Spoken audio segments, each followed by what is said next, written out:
And your winner of the 2023 Doiz Toilet Bowl Championship is...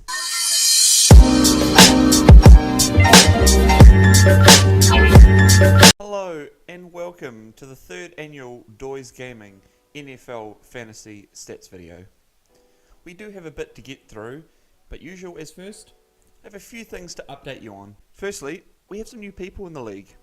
Keaton is one and done, and is replaced by another K Hunt. That's right, Sam's wife, his wife, Kelsey. And, taking over Liam's spot, is the Doiz resident taxman, Matt.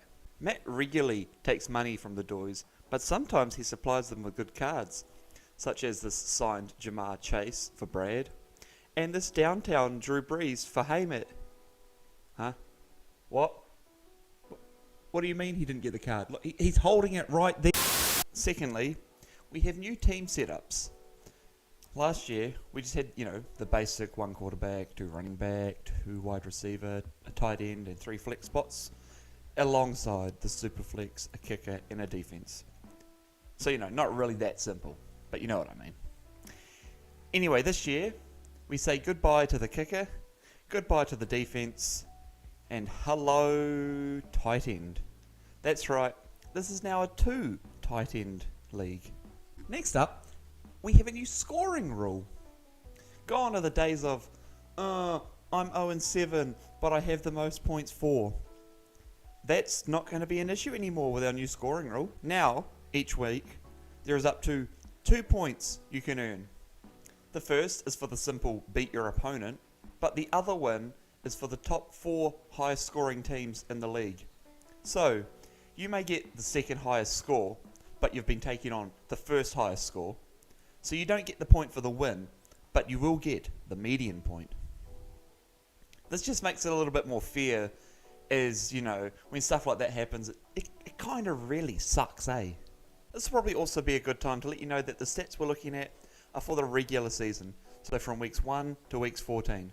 Lastly, we actually have a punishment this year. The loser of this league is awarded the Toilet Bowl Trophy. What is this trophy, you ask? Well, it's a toilet lid that the loser must display in their house, so that it is visible and not hidden away, so that if one of the Doiz turn up, they can go, look, there's the Toilet Bowl Trophy. Anyway, let's get into the draft, eh? The draft for this league was on the 4th of August. Most of the lads went on an Xbox party chat, and it was a lot of shit talking, as you'd expect. During the draft, Brad predicted that Hamish, the only Doiz member not in the party chat, would take his first tight end in the 11th round. He was wrong. He took it in the 10th. Even funnier, Brad said that Hamish would take Tyler Higbee as his 11th round tight end. So, after Hamish didn't take Tyler Higbee in the 9th round, Brad decided to yoink him from Hamish, right after Brooke had picked up Sam Laporta and Tom had picked up Michael Mayer. This left Hamish to scramble to try and grab a tight end, and he ended up with Gerald Everett. Once this concluded, and a couple of waiver wire pickups were made, we were all ready to start the season. We begin this video with our playoffs recap. Firstly, in a display of why the first round bye is important, Hamish, the 6th seed, knocked out the 3rd seed, Sam, thanks to a solid team pep talk. Meanwhile, Brooke, the 5th seed, had his rookie help him secure a win over the 4th seed, Brad. In the semis, however, that did not matter. Top seeds Tom and Matt fucking steamrolled Brooke and Hamish respectively. Tom had Breece Hall put up 43 points, alongside 34 points from his tight ends, and in a cruel twist of fate, 27 points from Browns quarterback Joe Flacco. Brooke, well, he just stayed at home that week. Trevor Lawrence continued his poor form before getting injured. Jonathan Taylor scored a tutty, but that's about it. Sam Laporta watched everyone else having fun against the Vikings, and Derek Carr must have forgotten how to throw checkdowns to Alvin Kamara. On the other side of the ball, Hamish's team was nothing special, but also nothing bad, aside from a Jordan Addison injury.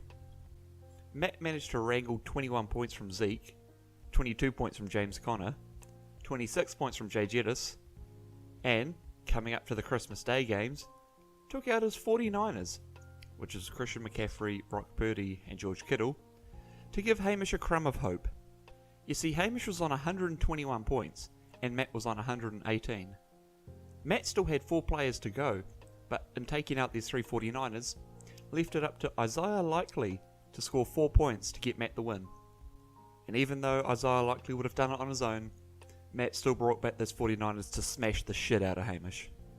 In our 5th place playoff, Brad started off strong with a 33 bomb from Puka Nakua. However, he did leave George Pickens on his bench, who put up 35 points, but that'll be fine, right? Brad's already taken a big lead, Sam's known to have some players fail on him at the wrong time.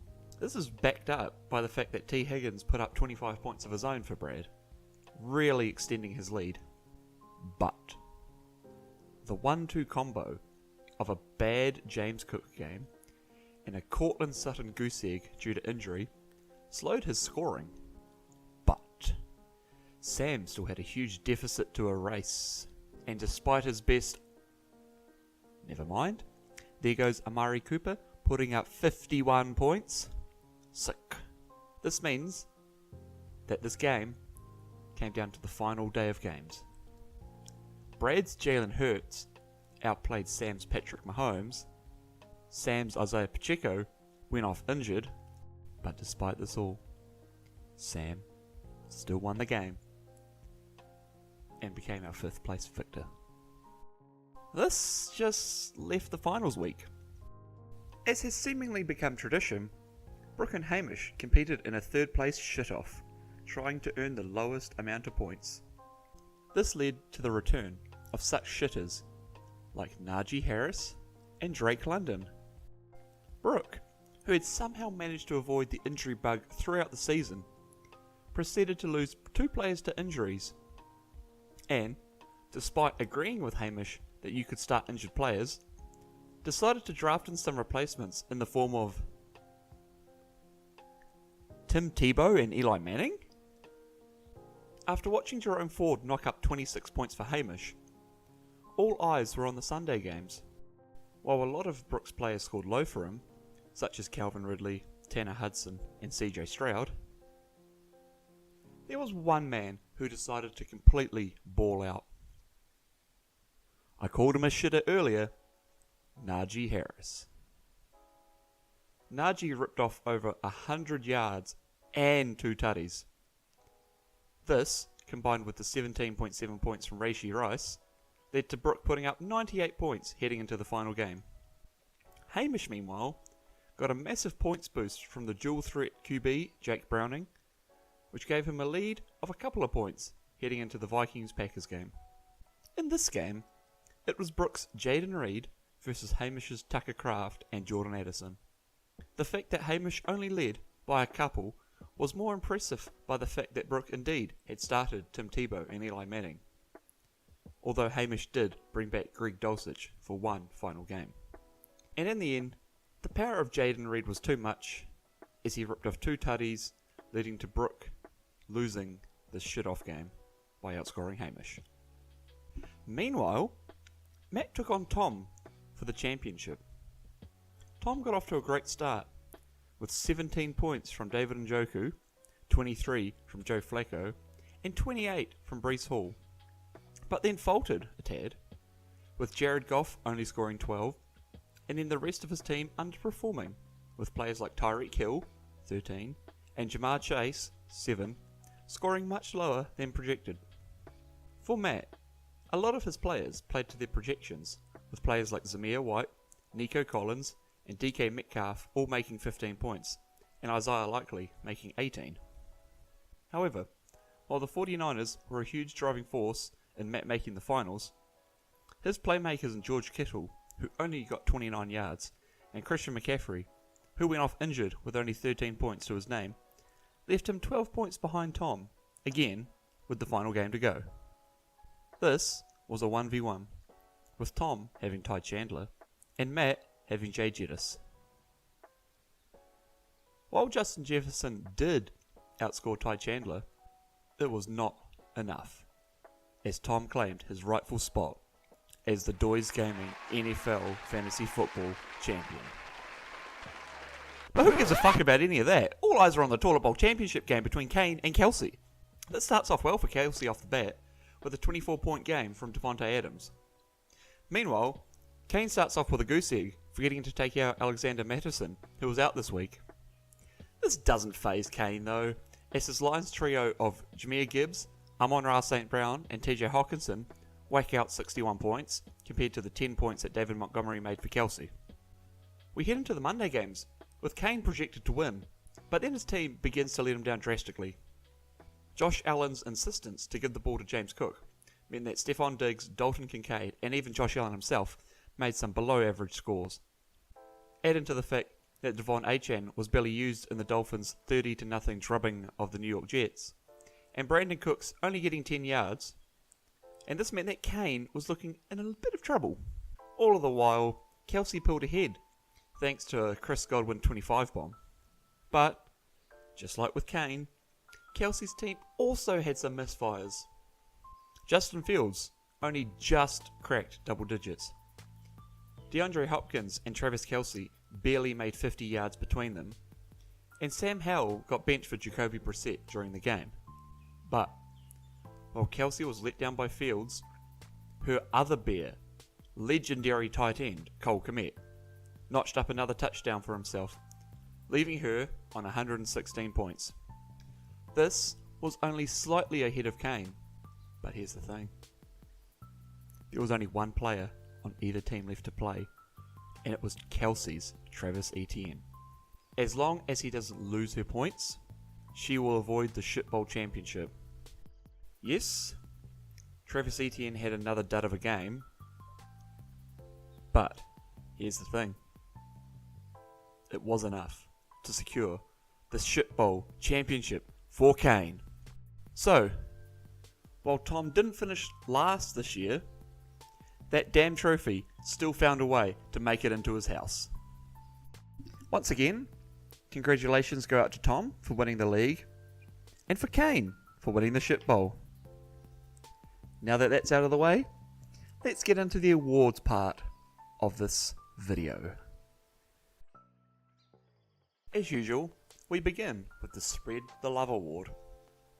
This award is given out to the owner who uses the most NFL teams in their fantasy squads. Brooke took out this award last year, using 29 different teams. How many could he use this year? Not enough apparently, as he comes in at 3rd place this year. Brooke only used 21 teams this year, not using the Cardinals, Falcons, Bills, Browns, both LA teams, the Vikings, Jets, Raiders, Eagles, or the Commies. Well, that's a little bit of a shock. Maybe Brad will win this award, having won it in year 1. Nope, he came in 2nd, with 22 teams used, just beating out Brooke. Brad did not use any Ravens, Bears, Lions, Colts, Jags, Vikings, Saints, 49ers, Bucks, or Commies. So, if it wasn't one of those two, who did win it? Well, with a solid 23 teams used, the rookie Matt takes out his first award, and he managed to do so without using any players from the Bills, Bengals, Browns, Broncos, Jags, Dolphins, Jets, Raiders, or Bucks. While no NFL team had a player on every single fantasy squad, the Tennessee Titans surprisingly had the most amount of teams covered, with 7 of the 8 teams using at least one Titans player. The only team not to use a Titans player? That was Sam. With 2 wins already under his belt, now is probably the best time to let you all know that if you win an award 3 times, you will have the award named after you. So, can Brad get the Mr. Indecisive Award named after him this year? In case you've forgotten, this award is given to the player who picks up the most players via free agency. Last year, Brad picked up a whopping 70 players, which is more impressive when you find out that this year, there was only a total of 93 players picked up across all 8 teams. In third place, we have Brooke. Brooke picked up a total of 13 players over the course of the season, picking up a player here or there, except in week 3, where he picked up 5 players. In second place, we have Brad. Again, so unfortunately, he does not claim this award this year. He picked up a total of 16 players, almost picking up 1 player a week. But in first place, it's that damn rookie again, it's Matt. On the way to picking up 25 players, Matt had 4 different weeks where he picked up at least 3 players, including 2 weeks of picking up 4 players. When it comes to the busiest week for free agency, week 7 might have had 6 different teams pick up players, which totaled 10 players, but week 3 easily takes the cake, with 13 players being picked up. This was definitely helped by Matt and Brooke, picking up 4 and 5 players that week respectively. This next award is an award that every owner gets. It is the Favourite Team Award. This award is here to tell you which NFL team is your favourite, which is decided by how many players you pick up from a certain team. This award can actually be quite funny, as you can support one team but completely fade their players in fantasy. First up is Sam, and his favourite team, the LA Chargers. Sam picked up a total of 5 Chargers players, having drafted Ekeler, Mike Williams and Quinton Johnson, before picking up Joshua Palmer and Donald Parham during the week. Next up is Tom, and well, Hamish will be proud of him, as Tom's favourite team is the Raiders. He ended up finding his favourite team during the draft, as he drafted all 3 of his Raiders players, Jacoby Myers, Josh Jacobs and Michael Mayer, in the draft. We follow this up with Matt, and no surprises here, it's the 49ers. As mentioned earlier, Brock Purdy, George Kittle and CMC helped Matt get to the 2nd seed, and waiver wire pickup Jordan Mason helped warm the benches for him for a few weeks. Now, you probably haven't noticed, because there's no exact order to this, except for the way they've laid out the stats. So only I notice that this is a very random order. This is because these 3 teams are the only 3 teams who have only one NFL team as their favourite. The rest of these teams have 2+ favourite NFL teams. Wow, what a surprise. Hamish is one of them. Who could have saw that one coming, alright guys? Next up is Kelsey, who has 3 favourite teams. She has her IRL favourites, the Bears. She has Tom's IRL favourites, the Packers, and one of Hamish's favourites, the Raiders.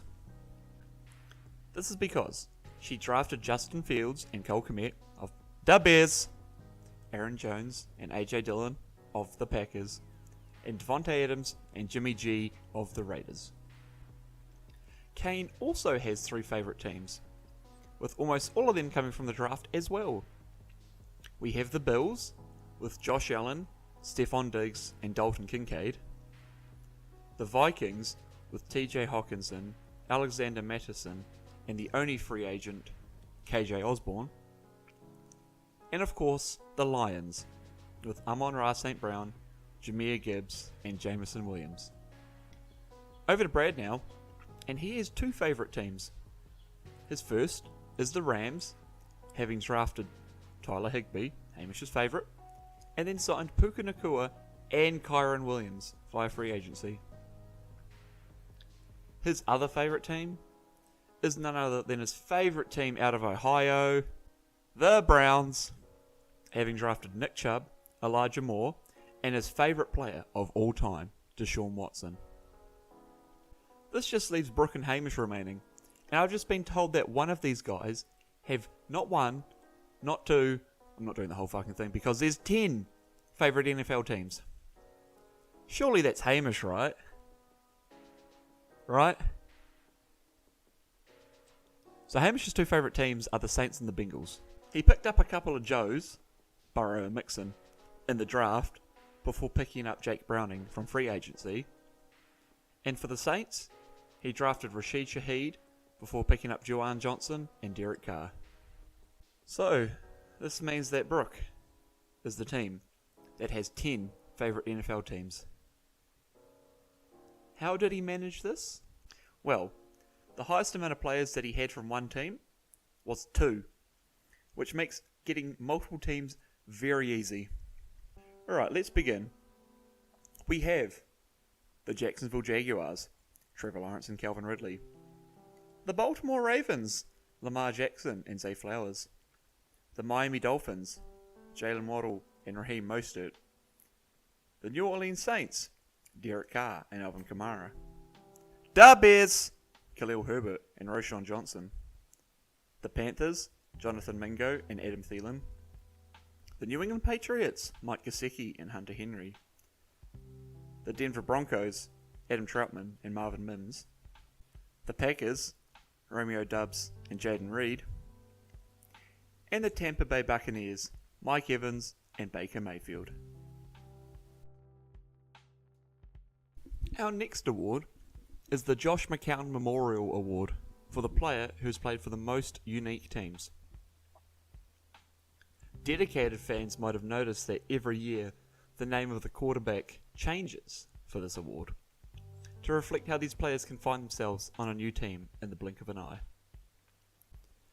Last year, Odell Beckham Jr. and Dalton Schultz both found their way onto 3 different teams, one more impressive than the other. Who will take out the award this year? Well, we only had 4 players get picked up more than twice, so that makes things a lot easier. In third place, we have a tie between Desmond Ridder and Luke Musgrave. While both of these players were picked up 3 times, this was only by 2 different teams, with one team picking up each player, dropping the player, and picking up the player again. In Ridder's case, he was picked up by Matt after Matt dropped him before Brad picked him up. Likewise, Luke Musgrave was picked up by Brad after Brad dropped him, after Brad picked him up when Matt dropped him. In second place, we have old man Adam Thielen. Matt had drafted Thielen before dropping him.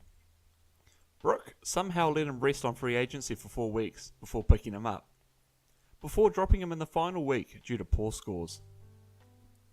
Brad, having a little bit of an injury issue, picked up Thielen before dropping him a few days later. But hey, this counts, and it helped Adam Thielen secure second place on this list. Remember in our first award, I mentioned that the Titans had at least one player on 7 of the 8 teams? Well, Chigoziem Okonkwo was a huge reason for this. Chiggy was drafted by Brooke, but dropped after 1 week. Hamish snapped him up and held on to him for a while, before he too dropped him. After spending a whole week on free agency, Brad picked him up for a week, before sending him right back to free agency. Finally, a couple of weeks before the playoffs, Kane needed a tight end and picked him up too, rounding out his 4th team. I'm gonna let you in on a little secret. I never played Modern Warfare 2 multiplayer when it was the hot new freshness. So I truly don't know how bad the one-man army strat was, but I'm sure some Modern Warfare 2 veterans just shuddered. So instead, I offer them a much nicer one-man army. The One-Man Army Award. This is given to the player who scores the highest percentage of your team's points in a given week, as long as your entire team is active. Last year, Joe Mixon took out this award after a record 10 disqualifications due to inactive players. So, before we begin, I must give our honourable mentions to Week 3 Devontae Adams and Week 4 DJ Moore. In Week 3, Devontae Adams put up 42 points for Kelsey in her game against Tom, which would have been good for 31.9% of her team points, but she had started Aaron Jones, who was out that week, thus disqualifying Adams. The same goes for DJ Moore, who put up 27 points for Hamish, making 29.75% of Hamish's score. However, he had started Juwan Johnson, who was also out that week, These two would have finished in the top 3 if not for these disqualifications. So, who did finish in the top 3? In third place, it's Tyreek Hill. The first week of the season got off well for Tom, as he recorded a win, especially thanks to the points of Tyreek Hill. He put up 44.5 points, which ended up being a solid 29.47% of Tom's points that week. Second place goes to another Dolphin, Tua Tagovailoa, also from week 1. Whenever Tyreek does well, you'd expect Tua to do so too. Sure, he only put up 28 points, but since Hamish's team was not as stacked as Tom, he managed to put up 30.42% of Hamish's points. Before we get to the number 1 spot, I have a couple more honourable mentions. Firstly, Raheem Mostert being the only player to be the top scorer on 2 different teams. Firstly, in week 3, Raheem put up a 45.2 bomb on Brooks' team during his absolute demolition of the Denver Broncos. This equated to about 25% of Brooks' points. He followed this up with a dirty 30 bomb on Brad's team in week 6. The other honourable mention goes out to Tom's team in week 8. That week, Tom had 2 players top score with the exact same amount of points, being 25.2, scored by both Jamar Chase and who else? Tyreek Hill. Anyway, our number 1 player put up 38.5 points in week 4, which ended up being 37.72% of Sam's points that week. That's over 7% more than second place, meaning that Sam's player of AJ Brown truly earned his first place right there. But I mean, when 3 players on your team combine for a total of 3.2 points, with Amari Cooper scoring 2.6 of them, of course any points would look huge compared to that.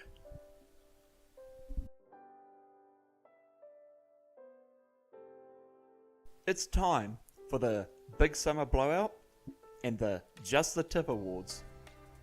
These are given out for the largest and smallest winning margins respectively. Last year, Brooke mashed Brad by 123 points, whilst Liam snuck a win against Kane by 0.06 points. Can we see some similar scores again this season? Let's begin with the Just the Tip Award. In third place, we do not need to go back too far, as we find ourselves in week 11, as Tom takes on Brad. Both teams have 1 player left to play, and Tom leads Brad by 6.3 points.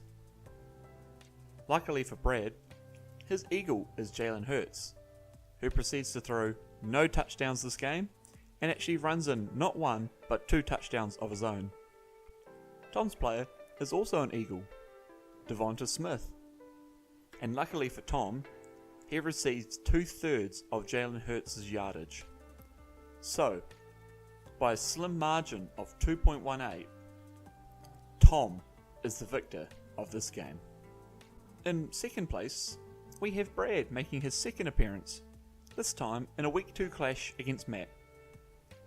We head into the final game of the week with Matt on 181 points and Brad only needing 29 points to go and beat him. Brad also still had 2 players left, George Pickens and Nick Chubb. Surely nothing goes wrong in this game, right? Oh. Despite that gruesome injury, Chubb still leaves with a respectable 6.4 points, and Pickens himself is having a horror of a game. He leaves the game with 127 yards and a touchdown, but it is just not enough, as Brad goes down by 1.97 points. Anyway, in first place, oh look, it's Brad again! Hey Brad, who you taking on this week? He's taking on Kelsey, week 7. But he's not alone, as we also have Brooke versus Kelsey in week 2. Yep, somehow 2 games not only ended on the exact same points difference, but they were both the lowest points difference this season. In Brad's game against Kelsey, Brad was left 28 points from 2 players to beat Kelsey. This relied on Jalen Hurts and Raheem Mostert. Raheem had just put up his 3rd score of 20 plus this season, while Jalen Hurts was, Jalen Hurts, tush push and all that, am I right fellas? Unfortunately, the Eagles completely shut down the Dolphins' run game, which meant that all of the points that Brad needed basically relied on Jalen Hurts himself. Sure enough, he scores not only a rushing touchdown, but throws a couple too, netting Brad 24 points. This, combined with the massive Raheem Mostert 6-point game, gave Brad the win by 1.86 points. Meanwhile, in Brooks' game against Kelsey, he trails her by 7.2 points with one player left to play. Najee Harris. He manages to get 10 carries and a reception, but only manages 5.3 points. This leads to Kelsey winning her game and getting one of the smallest victories, again, by 1.86 points. Before we continue on, a few honourable mentions. Week 14. Despite a Taysom Hill goose egg, Tyreek only scores 7, letting Sam beat Tom by 9.7. Week 2. Another Sam win here, a hard-hitting 5.02 win over Hamish with two very equal teams. Week 14. CJ Stroud's injury and a rare Mike Evans misfire leads to Matt beating Brooke by 3.14 points. Week 13. Tank Dell scores 0 for Brad, but he doesn't care as he beats Kane by 2.78 points. Week 9. Cooper Kupp scores his third score of 6, dooming Hamish to lose by 2.42 points. Alrighty, let's have some big boy scores, shall we? In third place, we have a Tom vs Hamish matchup. Tom has been demolishing anything and everything that comes in his way. Meanwhile, Hamish has begun his escape from the shitbowl bracket. This was promising to be an intense but close game. It was not. Aside from DJ Moore and CeeDee Lamb, no one scored over 15 points for Hamish. Meanwhile, for Tom, only Evan Ingram scored under 10 points. So yeah, this was a dicking for sure, with Tom winning by a solid 67.98 points. In second place, Hamish makes another appearance, but this time on the winning side. He was taking on Brad, who had a few single-digit scores from a lot of his players. Meanwhile, Hamish has 20 plus scores from Tua, Jordan Addison, Joe Mixon, Joe Burrow, and also a fucking 40 bomb from CeeDee Lamb. Good news though, Hamish started the injured Gerald Everett over the 25-point scoring Trey McBride, so Brad only lost by 70.26 points. And would you look at that again? Hamish is back for a third time, and he's only gone and bloody won again. This was a huge game for Hamish. Win, and he avoids the shit bowl, getting a wildcard playoff spot. Lose, and he has a 50% chance of winning the shit bowl. So, before their games, Hamish must have given his guys a big old pep talk, because they all put in work. 25 points from Jake Browning, 22 from Rashad White and Joe Mixon, 26 from Cooper Kupp, 27 from DJ Moore, 19 from CeeDee Lamb, and 29 from Drake London, all combined to net Hamish a sexy 196 points. Kane started off well, as Josh Allen got 22 and Jahmyr Gibbs got 17, but that's about it. He could only muster 102 points, meaning that Hamish won by a massive 94.76 points. Before we continue, here's a few more big boy games. Week 1, Matt shows he's not here to play games, as Jay Jettis and CMC help him beat Sam by 40.96 points. Week 9, Matt shows he's still not here to play games, with Taysom Hill being the puzzle piece to help him beat Brad by 41.4 points. Week 9, after only just losing to her the first time, CJ Stroud knocks up 41 and Brooke beats Kelsey by 45.98. Week 5, his name is Jamar, he comes from afar, and Tom makes 219.5. This means that, despite DJ Moore making 49 for Hamish, he still lost by 46.6 points. Week 13, after having all of his wide receivers score 20 plus points on his bench, Brooke made the right choices, leading to him beating Sam by 49.72 points. Please note, only one of his wide receivers made more than 20 this week. Week 4, in an ironic twist of fate, Alvin Kamara helped Brooke beat Saints fan Hamish by 52.14 points. Also week 4. And even then, Matt's win over Kane was even bigger, thanks to basically everyone on his team, winning by 52.24 points. Week 5. Matt was 8-0 heading into this week, but I guess his team took the week off, losing to Kelsey by 59.04 points. Week 3. Matt's young guns like Justin Jefferson, Brock Purdy and Keenan Allen help him smash Hamish by 66.08 points. Jeez, either Hamish got smashed or he did the smashing. No in between. Okay, so before we continue on with the awards, it's time for a little intermission. Go grab a drink, buy something from Card Crazy, and get yourself comfortable while I give out some little fun awards. The winner of the Woman Lover of the Year award goes to Brad for drafting Deshaun Watson during the draft. Okay, it actually goes to Sam for not beating his wife when given the chance. Twice. The Best Name award goes to Kelsey for the Ovary Achiever. The Browns fan of me was very tempted to pick Hamish's I Hate Joe Burrow, but we're all about love here, no hate. Plus, it's a great pun. The Worst Name award goes to Brooke for the 330 Coke truck. Because no one likes a Coke truck at 3:30. Especially when the fuckers turn up with 10 pallets after you've already got the trolleys in, and Lua finished at 3, so you've got to go and move all the trolleys back outside. The Nemo Omen award goes to Brooke versus Kelsey in week 9. Both of their running backs scored the exact same points. Jonathan Taylor and Aaron Jones scored 17.9 points, and Tyler Algier and Alvin Kamara scored 11. The Minnesota Vikings award goes to Sam, Brad, and Hamish for all having a negative points differential but making the playoffs. The Median Motherfucker award goes to Hamish, who snuck into the playoff off median wins. If this was just head to head, he would have been in the shit bowl and Kelsey would have made it to the playoffs. The Cardio Kings award is awarded to any player who makes a solid 0 points while starting for their fantasy team.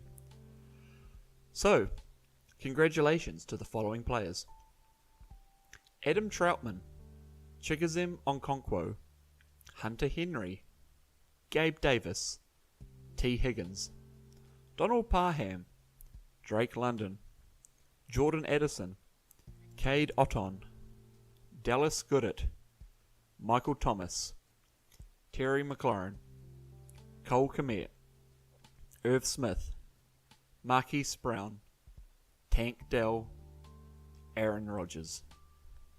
The Hero to Zero award goes to Kane for winning last year's championship before going on to win the Shit Bowl. Meanwhile, the Zero to Hero award goes to Tom for technically winning the Shit Bowl last year before going on to winning the championship this year. The Tomp award goes to both Brooke and Matt, who had defeated every other single person at least once this season, except for Tom. The final award, the Michael Jordan Flu Game award, goes to Tom, who was very sick before the draft, only to draft a super team that led him to winning the entire championship. Making its return once again is Busts of the Week. To remind you on how you can be considered a bust, you must score much lower than your projected score, costing your owner a potential victory. Our first week was very interesting. A lot of the players that really disappointed, such as Jamar Chase, Jalen Hurts, or Danny Dimes, were on teams that won, so were ineligible for this. Multiple players managed to score a whopping 0 points, such as Dallas Goodett, Drake London, and Chigoziem Okonkwo. Hell, even Dak Prescott was considered a bust this week, and he won 40-0. But in the end, it came down to 2 players, both quarterbacks. This was a very tough decision, as on one side of the coin, Kane had 2 players in his final game, Aaron Rodgers and Josh Allen. He required just shy of 40 points, so you would think the advantage would lay in his favour, but we all know what happened that week. Rodgers went down, and Josh Allen said, "Fuck it, Jordan Whitehead is down there somewhere," leaving Kane 17 points short, which is what Aaron Rodgers was expected to score. However, we cannot base anything on what ifs, which is why Josh Allen's 12 points just escapes becoming Bust of the Week. So instead, Lamar Jackson is this week's Bust of the Week. Just like Kane, Brook had only lost by a few points this week, about 13. Do you know how much Lamar Jackson was under on his projected? About 13. Yeah, I mean, to be fair, Lamar didn't have the worst game compared to a lot of other players, but his interception and lost fumble really hurt his points this week. This next week was very low on busts, but those who did bust, busted hard for their teams. I've narrowed it down to about 7 players. Got to be Jamar Chase, who only made 8.1 of a projected 19. Breece Hall, who didn't even make a full point. Could Brooks' new tight end, who also put up 0 points this week, take it away? No, when it comes down to it, only one man truly deserves the award this week. In a high-scoring affair against Matt, Brad managed to net himself 173 points, falling oh so short of Matt's 181. The injury to Chubb didn't help matters, but what was worse was that only one of his players failed to live up to expectations. Kyle Pitts. Pitts only made a measly 3.5 points, falling way short of his expectations. If he had managed to just get, a little bit more, we would have been here talking about how Brad's great comeback happened. But instead, here we are, lamenting his loss. While no one player truly ruined their owner's chances of winnings, there were a few players who had a rough week. Some of the better running backs from last week couldn't recreate their magic, like Bijan Robinson or Kyron Williams. A couple of wide receivers had a down game, like Drake London and CeeDee Lamb. And even the QBs had a wild time, like Danny Dimes and Joe Burrow. Speaking of Joe Burrow, while he did not win Bust of the Week, it was instead his buddy who did. T. Higgins had another shocker of a game, only pulling in 25% of his targets, falling a massive 10 points short of his projected total. But hey, at least it wasn't as bad as his week 1 outing. So the winner of Bust of the Week this week goes to Matt Collins. Let me go and just give him the award and Okay, maybe not then. In all seriousness though, I'm not going to sugarcoat it. While Amari Cooper and Deebo Samuel both sold Sam out, Sam respects women. He would never beat his wife. And while I was very tempted to give this to Jordan Addison, since Hamish finally took him off his bench for him to only go on and score 0, there was one player who deserved it a bit more. Stop me if you've heard this one before. AFC North team takes a quarterback first overall in the draft. After their first year could have been better, their sophomore season exceeds all expectations, and their team makes it to the playoffs. However, things start to take a turn for the worst, especially when they get injured, but choose to play through it all, which not affects only their play, but their whole team, including their star wideout. No, I'm not talking about Baker Mayfield. He actually scored about 5 times the points of this player this week. No, I'm talking about Joe Burrow. You can only blame injuries for below average gameplay for so long, before the idea of him not playing is entertained. Let me just state, when I say him not being playing, I'm talking about in fantasy, not in real life. There's no way that you would take off Joe Burrow for Jake Browning when Joe Burrow was still playing. Worst of all, he still finished as the second best QB in the AFC North too.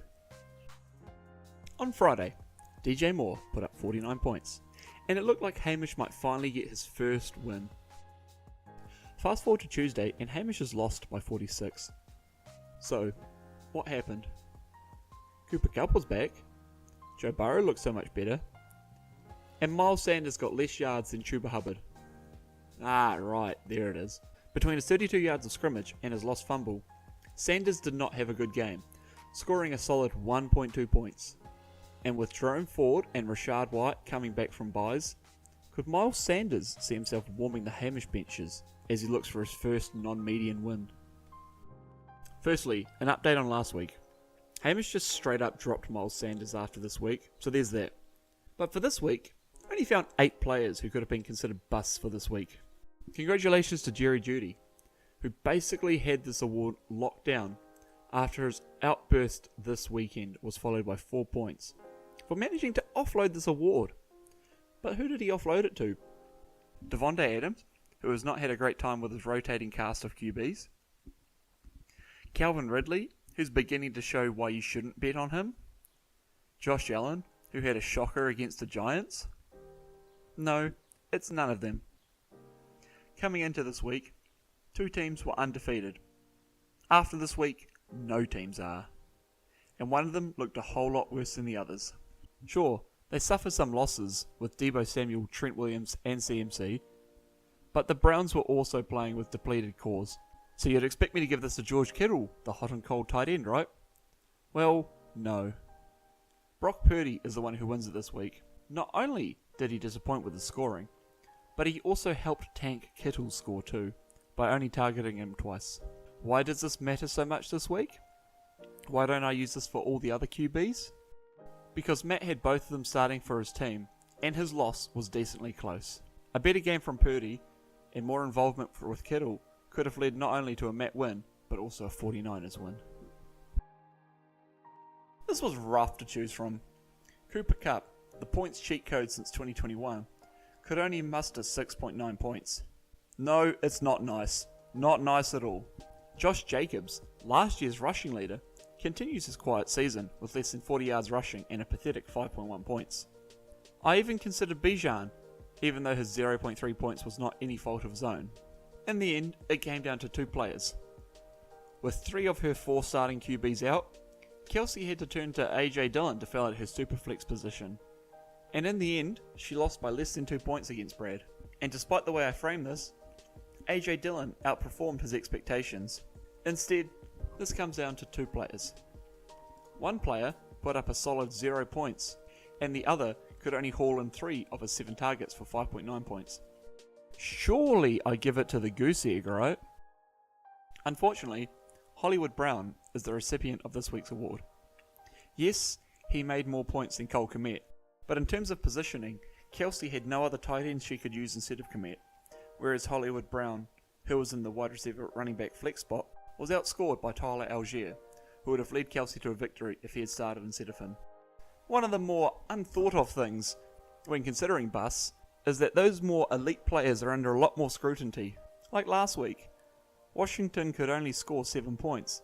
Despite this, none of their players, including Sam Howell, were considered busts, as they all basically nailed their projected score. That week, he only made 10 points. This week, Lamar Jackson, whose team put up nearly 5 times the amount that Washington did, made a similar 11-point score. However, even with no ints thrown, Lamar's score is considered bust-worthy, as he was expected to score basically double that. Because of this, I thought, should I be more lenient towards those players whose expected scores are much higher? Lamar's been considered a bust for 3 weeks, and he's QB4, only 11 points off QB2. And the answer? No. There's a reason why these players' projected scores are so high. And so, this week, Patrick Mahomes is this week's bust of the week.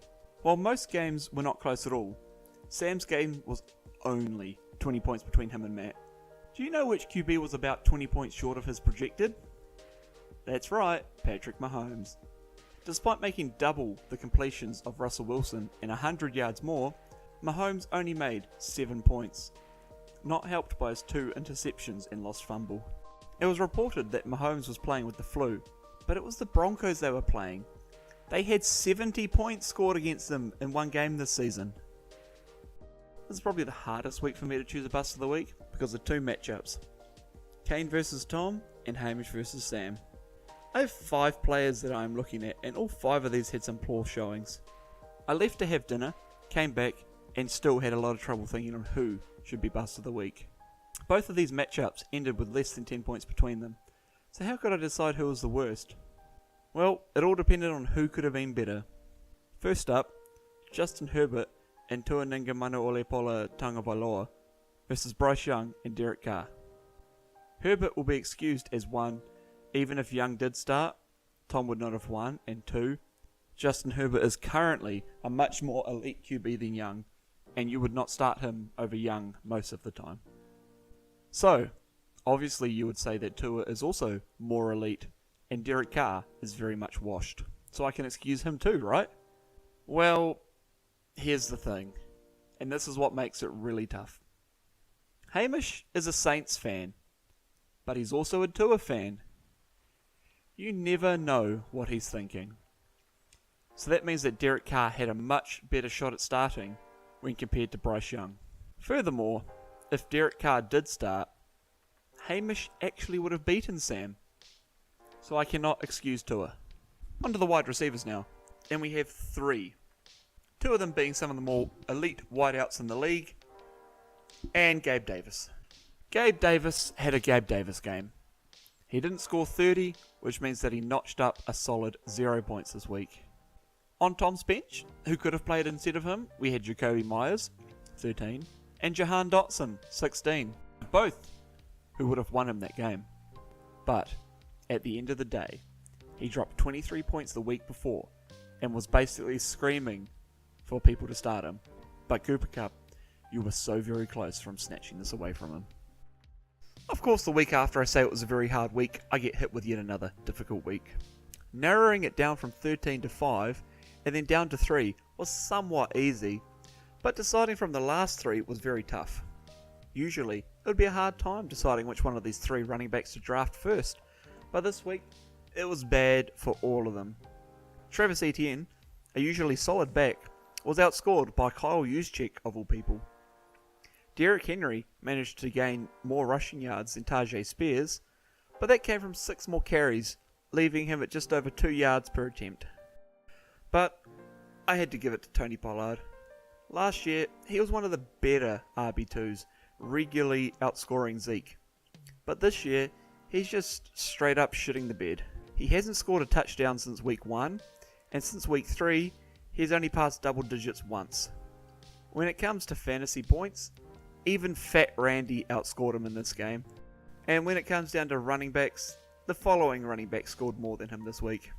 Devin Singletary, Jalen Warren, Najee Harris, David Montgomery, Donta Foreman, Antonio Gibson, Latavius Murray, Rico Dowdle, Keaton Mitchell, an injured Ramondre Stevenson, the aforementioned Kyle Juszczyk, Ty Chandler, Kareem Hunt, Samaje Perine, Dearness Johnson, and Ezekiel Elliott. How the turntables indeed. I don't know what else to say this week. Every time I thought I had the perfect guy, I talked myself out of it. Garrett Wilson and his 0.9 points. Most of Sam's team having a bad day. Stephon Diggs and TJ Hawkinson letting Kane down. But one game came down to the final minutes, and it's this matchup that the bust of the week comes from. While Tyler Boyd had a very bad game, he can be excused for Joe Burrow's injury. One other player had a quiet game, and his name is Big Pat Freiermuth. After coming back from IR, Pat only mustered 1 reception for 7 yards. Now you can argue that Pat should not qualify, since Brad's other tight end options were the injured Darren Waller and the bye Kyle Pitts. Wait. Despite this, Pat still started, and Pat still only scored 1.7 points. A couple more receptions, or a couple more yards, and Brad would have actually beaten Tom this week. But here we are. Before I begin, Hamish, you are so lucky that DJ Moore actually scored some points, otherwise your entire team would have won the award this week. But here we are. Adam Thielen, bust of the week. After starting off the year as a top 10 wide receiver, his points began to dry up. There were still some decent scores every once in a while, but this was not one of those weeks. Thielen only managed a paltry 1.2 points, which is bad enough on its own. But let's just have a look at Brooks' benched players, shall we?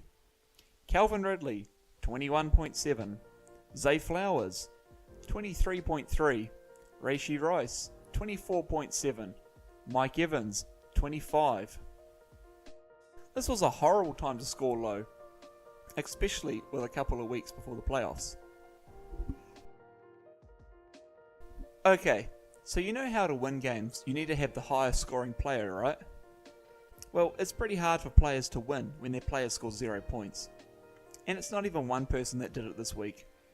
Oh no, this week I have 4 busts of the week, all of which scored 0 points between them.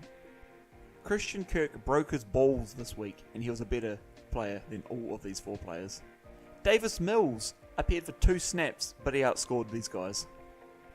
New England as a team scored 0 points, and yet all of their wide receivers and running backs scored more than these four combined. So, who are these unfortunate four?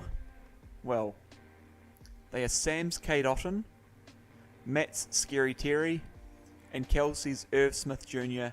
and Hollywood Brown. All of these players scored 0 and really let their teams down, especially poor Kelsey, who had 2 of them on her team. Heading into the final week before playoffs, you need your players to be at an absolute peak. There's a lot to play for, with 4 players fighting for the final 2 spots in the playoffs. And so, in his win and in game, Stefon Diggs let Kane down hard. He was only able to muster 24 yards from his 4 receptions, despite 11 targets, for a measly 6.4 points. But he was not bust of the week. That honour goes to Detroit's own Amon-Ra St. Brown, who scored even less than Diggs, a whopping 5.1. If we're being fair, even if both of these guys had balled out, Kane still would have lost due to Hamish big dicking his way just short of 200 points. But still, this is not what you want to see, especially now that Kane has been relegated to the shit bowl. Also, Brooke was having flashbacks to a couple weeks ago, with Mike Evans playing the role of Adam Thielen, scoring 1.8 points, while his bench made 20 plus scores. However, Brooke could afford to lose this game, as he was already in the playoffs, so count yourself lucky there, Mike. We have now reached the playoffs, but it seems like some players don't realise this yet. A lot of running backs made the short list, but in the end, I brought it down to 2 different players. Firstly, Bijan Robinson. 0.4 points. 0.4. The consensus 101 in rookie drafts this year, and you score 0.4 points for Brads when he needed it the most? I know Tony Pollard didn't do much too, but considering Brad had Clyde Edwards-Helaire, 20.1, and James Cook, 36.1 on his bench instead of you, this really hurts him a lot. The other option was Josh Allen. Originally, Bijan was set in stone as bust of the week, but as I was writing up Kane's busts, I began to notice a pattern. Josh Allen, Stefon Diggs, Dalton Kincaid. Yep, they're all Buffalo Bills. Sure, they smoked the Cowboys with their previously mentioned game, but out of a projected 48 points, they made 24. And who was the one throwing the hand egg? Josh Allen. Worst of all, Kane lost by 10 points, so a little 20-yard tutty would have saved him from winning the shit bowl. But in the end, I still think that Bijan's 0.4 is more egregious than that Bill stack, so I have to give the award to him. All 3 games this week were decent losses, so it's not that one player caused the team to lose. And there were not many players who let down their owners. The one who did disappoint the most though, James Cook. I just mentioned that he scored 36 points last week, so you'd think he'd score something decent. But no, 5 points total, including a fumble. And considering that Brad left the leading rushing touchdown scorer in Raheem Mostert on his bench for him, that hurts just even more. Again, for this finals week, we have 2 busts, being the regular bust of the week and the high scoring bust of the week for that shitbowl 3rd place playoff. So we will start with them, the higher bust of the week. So surely, you say, it must go to Jayden Reed, right? He top scored for Brooke, he got 2 touchdowns. How could you get worse than that? Well, here's the thing. Brooke knew that Jayden Reed would score high, and only had him in the lineup because he was questionable heading into the prime-timed game, banking on an injury. Instead, that honour goes to Najee Harris. 9 of his previous 15 scores this year were under 10 points, including a 1.3 stinker a couple of weeks ago. What did he get this week? Oh, only 24 points, which included both a 100-yard game and not 1, but 2 rushing tutties. First, he causes Brooke to lose some games, and now when he wants to lose, he makes Brooke win.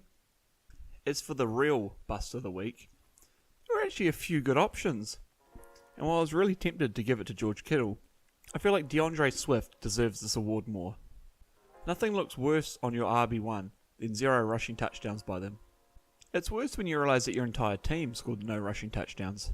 That's right, no tush pushes for Jalen Hurts either, which means that he wasn't vulturing touchdowns from DeAndre Swift.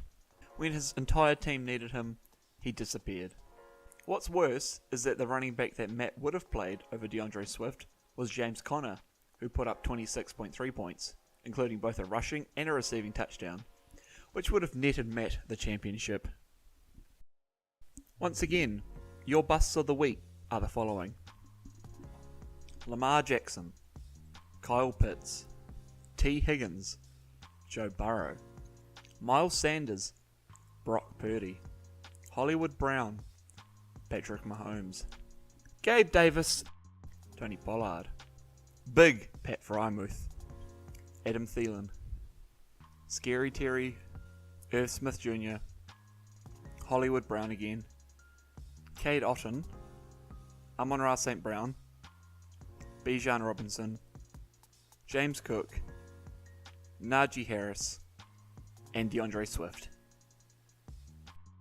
Congratulations if you did not make this list. Except for maybe Najee. Najee, you get a pass because you were too good. For once, you bastard. Okay, that was a long one. Hopefully this next award is... Oh, come on! This next award is the Best and Worst Draft Pick Award. This is given to the player who was the best and worst draft pick each round. Which, seems pretty obvious to me. Once again, a quick rundown of the rules. If any draft pick made 0 points without starting, they would be disqualified from this award. If they were dropped in the preseason, they would be replaced by the player who replaced him. We will be comparing the active teams, but also looking at the total points scored to see if anyone drafted a stud and misused them, aka the Arthur Smith effect. Let's roll. In the first round, Josh Allen ended up being the best draft pick here, by about 20 points, whilst Justin Jefferson narrowly beat Trevor Lawrence for the worst first round pick by 5 points. And these picks are backed up by the total points count. In the second round, Christian McCaffrey's easily the best second round draft pick by at least 50 points, whereas again, a top wide receiver, this time Cooper Kupp, is the worst pick, again backed up by the total points count. In the third round, it's Tyreek. Hands down Tyreek. And unfortunately Nick Chubb is the worst pick after his horrendous injury cut his season short. Again, this is backed up by the total points count. In round 4, yeah, here we go! Dak Prescott clears everyone by about 80 points, whereas Brad strikes out again with T. Higgins this time. Yes, stats back this up as well. In the fifth round, Tua is the best draft pick, whereas Najee is the worst. But, this is where we have our first stats difference. When going off the total points, Danny Dimes is actually worse by Najee by about 70 points. In the sixth round, Travis Etienne is the top guy, and Calvin Ridley makes Brooke strike out again. But, once again, the stats say otherwise. Turns out that Kyle Pitts would have been the worst draft pick of the bunch. In the seventh round, Joe Mixon is the best choice of the lot, and Darren Waller was, how you say, not. And for the third round in a row, the stats say that someone else is the worst draft pick, with Aaron Jones being the worst here. In the eighth round, David Njoku is the best pick here, and Damian Pierce is the worst, with JSN coming in as the first disqualification. However, you guessed it, the stats disagree, saying that big Pat Frymouth is in fact the worst draft pick this round. In the ninth round, DJ Moore sneaks past Michael Pittman Jr. to be the best draft pick here, while Aaron Rodgers wins the worst award, as Kane did start him. And there's no way that the stats can say Aaron Rodgers is not the worst here. He scored 0. In the 10th round, we have another active 0 in Chigoziem Okonkwo, whereas Keenan Allen kills it here. But guess what? Chiggy might have made 0 for Brooke, but Greg only made 5.5 points total, so he is the worst draft pick here. Sorry, Brad. In the 11th round, Breece Hall is the top dog here, while James Conner is the runt of the litter. We throw it over to the stats now, and we see that Rachaad White is the true top dog, while James Conner is true runt. In the 12th round, Sam Laporta is surrounded by mid, whereas Antonio Gibson brings the suck. However, in a cruel twist of fate, Michael Mayer, the other star college tight end, ends up being the worst. In the 13th round, no one cracked 100 points, meaning David Montgomery is the best, and old mate Jahan Dotson is the worst. Obviously, the stats come in and tell us, no, Stafford is the best, and Burks is the worst.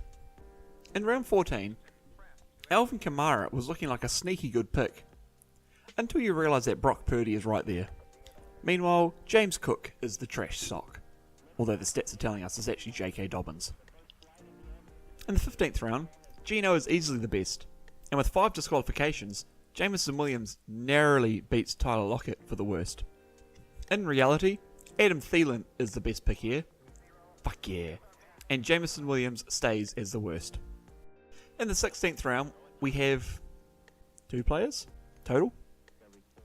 So, congratulations, Irv Smith Jr. You are better than Jamal Williams. Stats, please save us.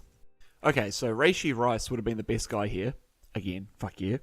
With John Mechie just saving Irv Smith from being the worst. In the 17th round, Jordan Love is the most obvious best choice here, with Rashid Shaheed being the worst. Stats agree with me and say that Jordan Love is the best, but now Rashad Penny is the worst. Which, I mean, yeah. In the 18th and final round, Mike Evans, who somehow fell this far, is the easy best choice here. While we have the first and only swap, with Jalen Hyatt being dropped for Jake Ferguson, who manages to be the worst. Of course, stats have to ruin both of these, with Sam Howell being the new best and Sky Moore being the new worst.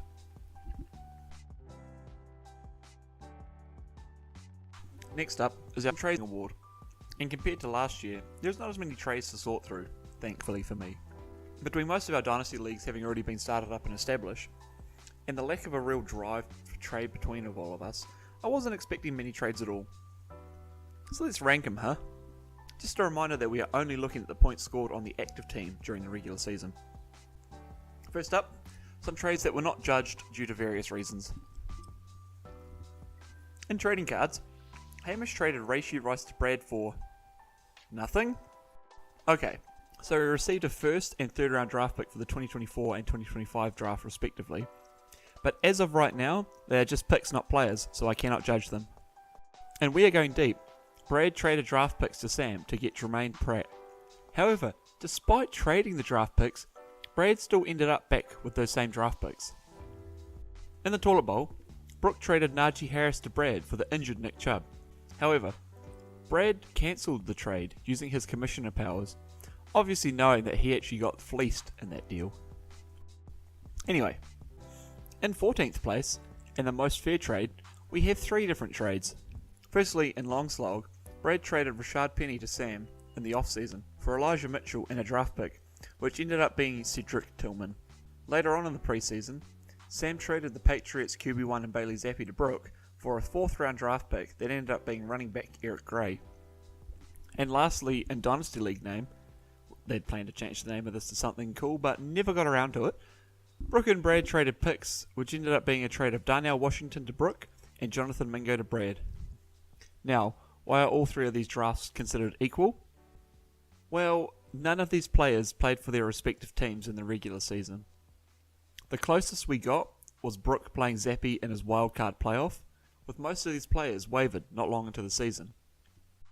In 11th place, we have a Hamish and Brad trade in trading cards. If you know anything about Hamish, it's that he loves liking girls' photos on Instagram. It's that he loves the Saints, especially Pro Bowl Rashid Shaheed. So, he put together a trade to acquire him, giving Brad a 4th round draft pick, which Brad used on Green Bay tight end Tucker Kraft. And while Brad proceeded to not need to use Tucker Kraft, Hamish only used Shaheed twice, averaging at about 1.25 points per week. In 10th place, it's the return of that fucker DPJ.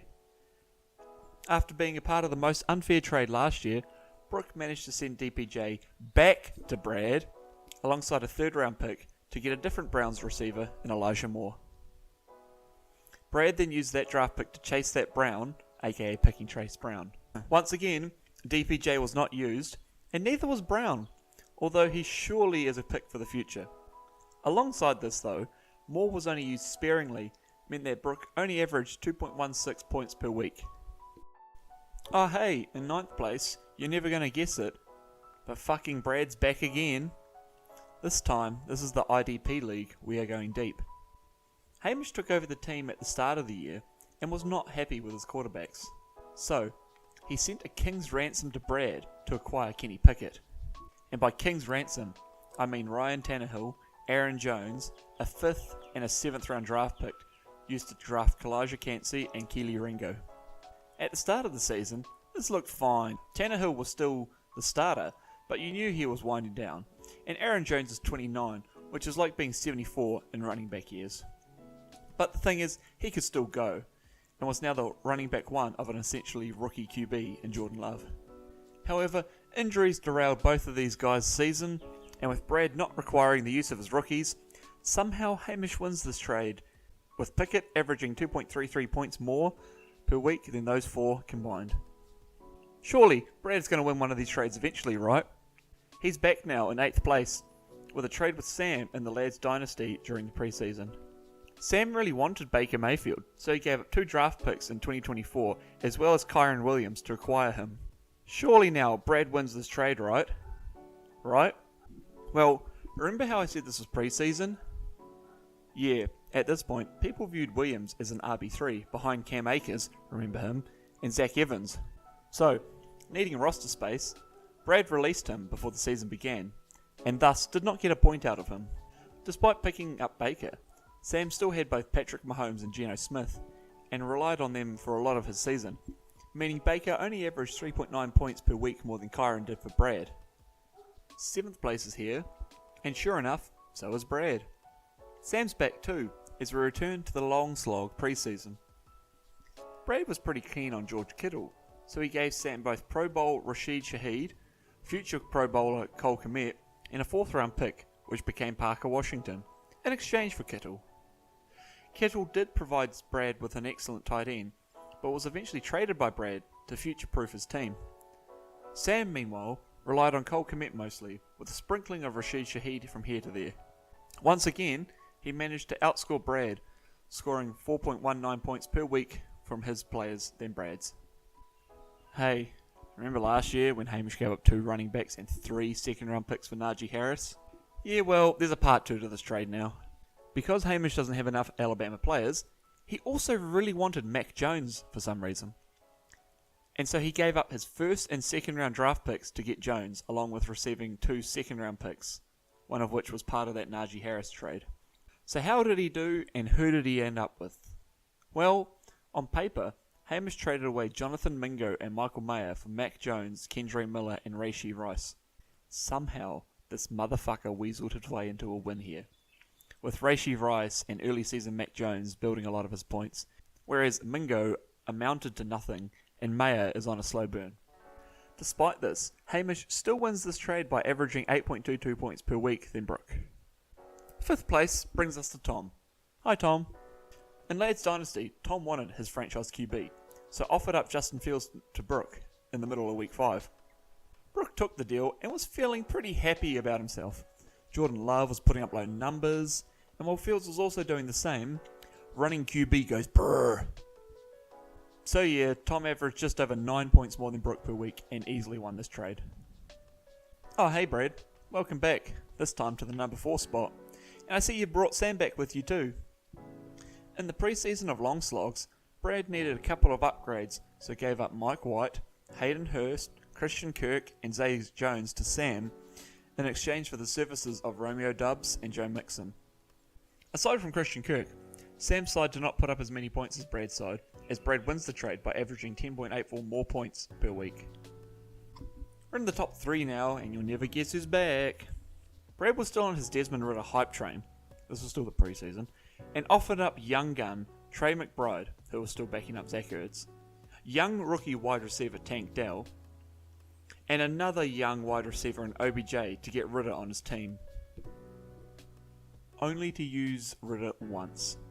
This meant that these young guns averaged just over 12 points per week more than Ritter, and Sam won this trade. Second place now, and just peeling back the curtain a little bit.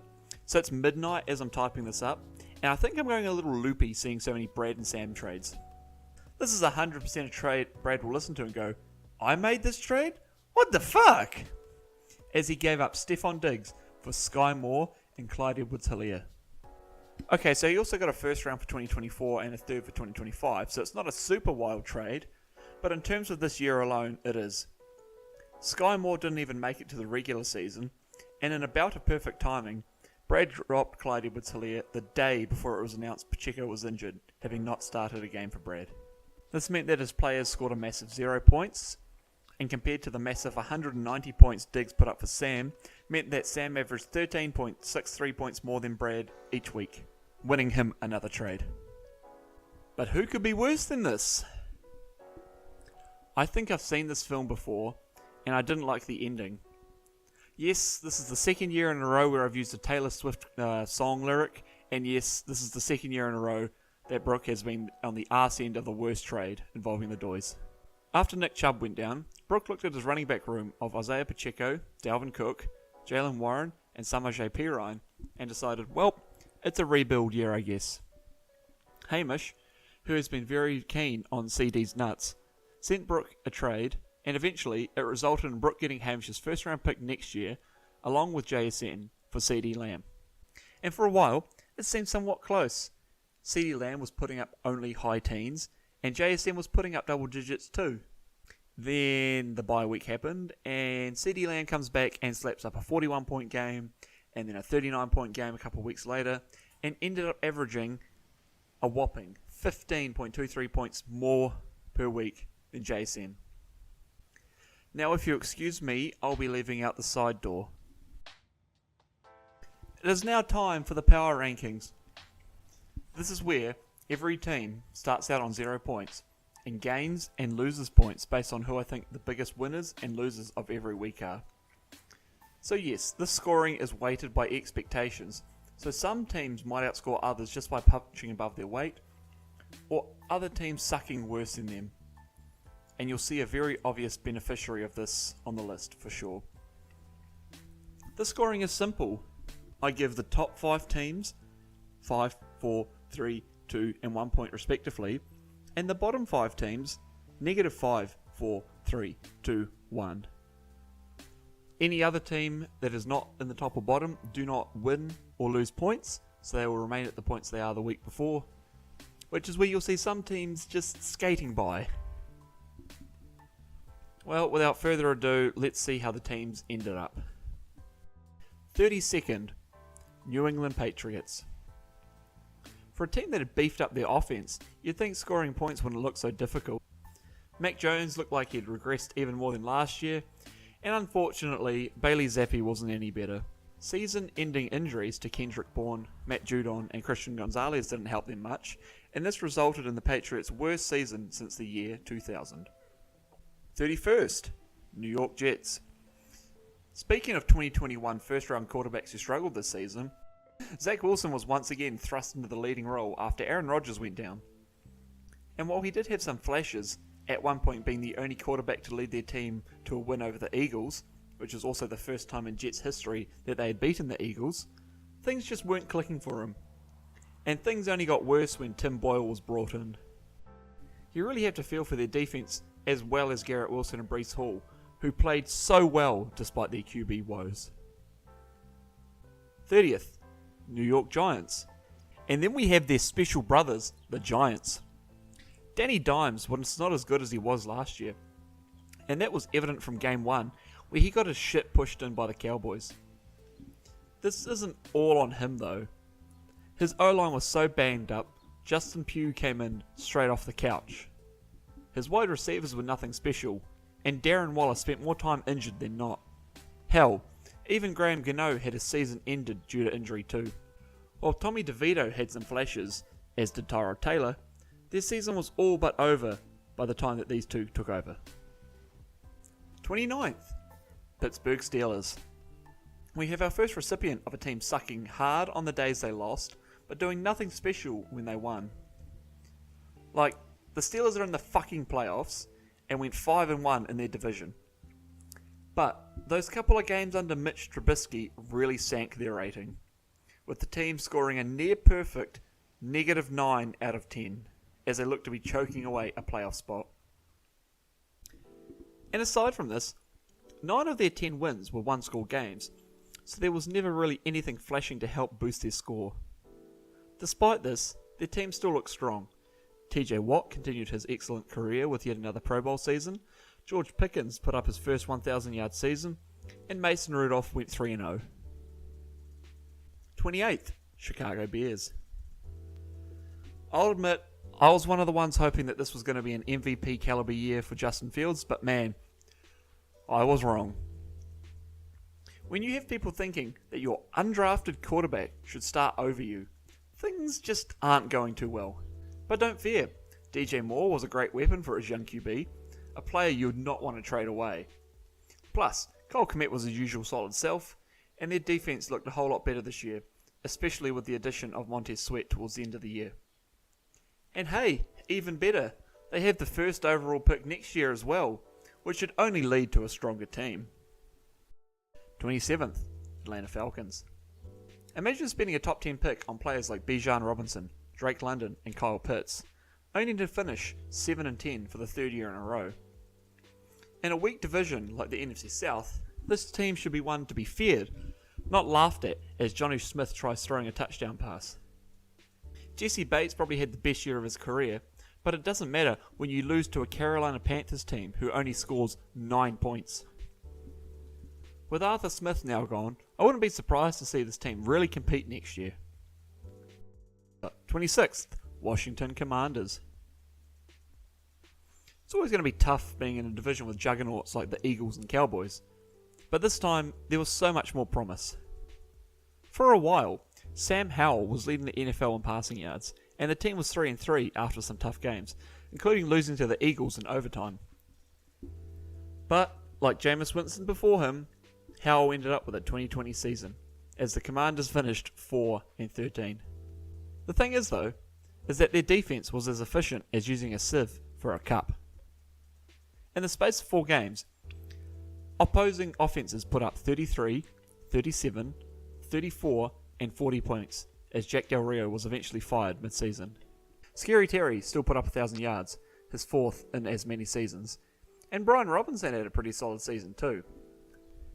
It should be interesting to see what changes they make for the next year, considering Jacoby Brissett, who only came in relief of Sam Howell in back-to-back games, put up 224 yards and 3 touchdowns from only 23 attempts.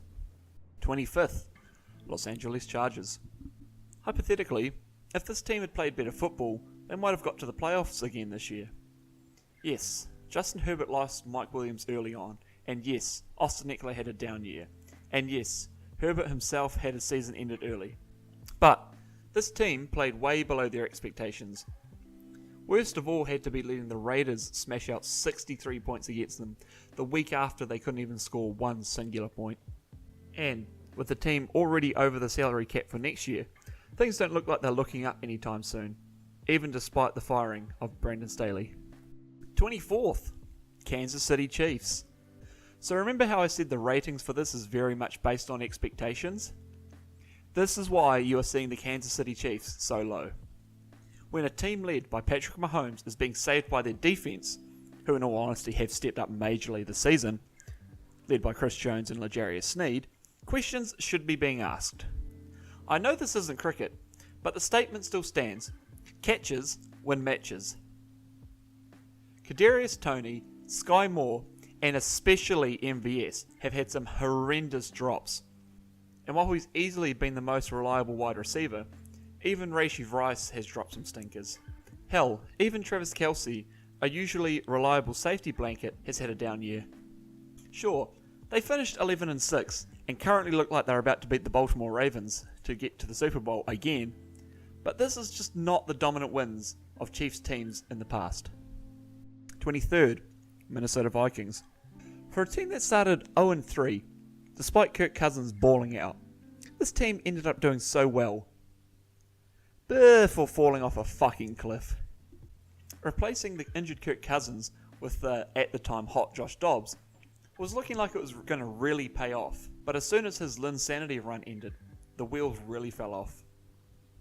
They only won one of their last 7 games, thanks to the leg of Greg Joseph, as they rotated between Dobbs, Jaron Hall and Nick Mullins. When your starting QB has a higher interception percentage than Jameis Winston, you know you're in for some rough games. And Mullins' 7-6 TD to interception ratio and 0-3 record shows this. And yet he was brought in to relieve Jaron Hall in their final game. Yeesh. And while their running back room was a large mess after moving on from Dalvin Cook, their wide receiver core was solid after getting rid of Old Man Thielen. And even after the loss of Justin Jefferson, players like Jordan Addison stepped up to lift their team higher. Unfortunately, not high enough to reach the playoffs. 22nd, Carolina Panthers. And speaking of Old Man Thielen, here's his new team. Another beneficiary of the weighted grading system I had. Like, look at this team, man. Their wide receiver 1 is a 33-year-old man who has well-known troubles with getting separation from defenders. Expectations were not high at all, and yet somehow everything seemed to end up worse than expected. Miles Sanders was a non-factor. There was no real reliable pass catchers this side of Thielen, and even then, as mentioned before, the man could not create any separation. Bryce Young, the consensus number 1 draft pick, had a horrible rookie season, only throwing 11 touchdowns to 10 interceptions, passing under 3,000 yards. Worst of all, while they earned the number 1 draft pick next year, they do not actually own that draft pick anymore, having traded it away to receive this year's first round draft pick. Hopefully, for their sake, Bryce Young is able to rebound from this. 21st, Broncos country, let's ride. There was some hope that Sean Payton could bring out the old Russell Wilson. And after their 1-5 start, he began to put his season together, and suddenly they were 6-5, looking like they could secure their first playoff appearance since the Peyton Manning era. Cortland Sutton was looking electric, pulling off some insane catches. The Broncos defense was locking down quarterbacks like Patrick Mahomes, Josh Allen and Jordan Love. And hell, Russ was finally cooking. However, some late losses left this team on the outside looking in, as they finished 3rd in their division, with Russ being benched controversially for Jarrett Stidham, getting the Derek Carr treatment from the year before. 20th, Cincinnati Bengals. Being in a competitive division like the AFC North puts teams under a lot more scrutiny, and this was the case for the Bengals. After a very slow start, the Bengals started putting things back on track, as they usually do. Even injuries to T. Higgins, Jamar Chase and Joe Burrow did not really affect them as much as they should have. Hell, in fact, under Jake Browning, there was still a lot of hope that they could make the playoffs. 3 more wins put them at 8-6, but a loss to the Steelers in Week 16 slammed that door closed. The Chiefs then barricaded that door shut, eliminating the Bengals despite their winning record for the season. This season will go down as a big what if for the team for sure, as a lot of the injuries eventually caught up to them.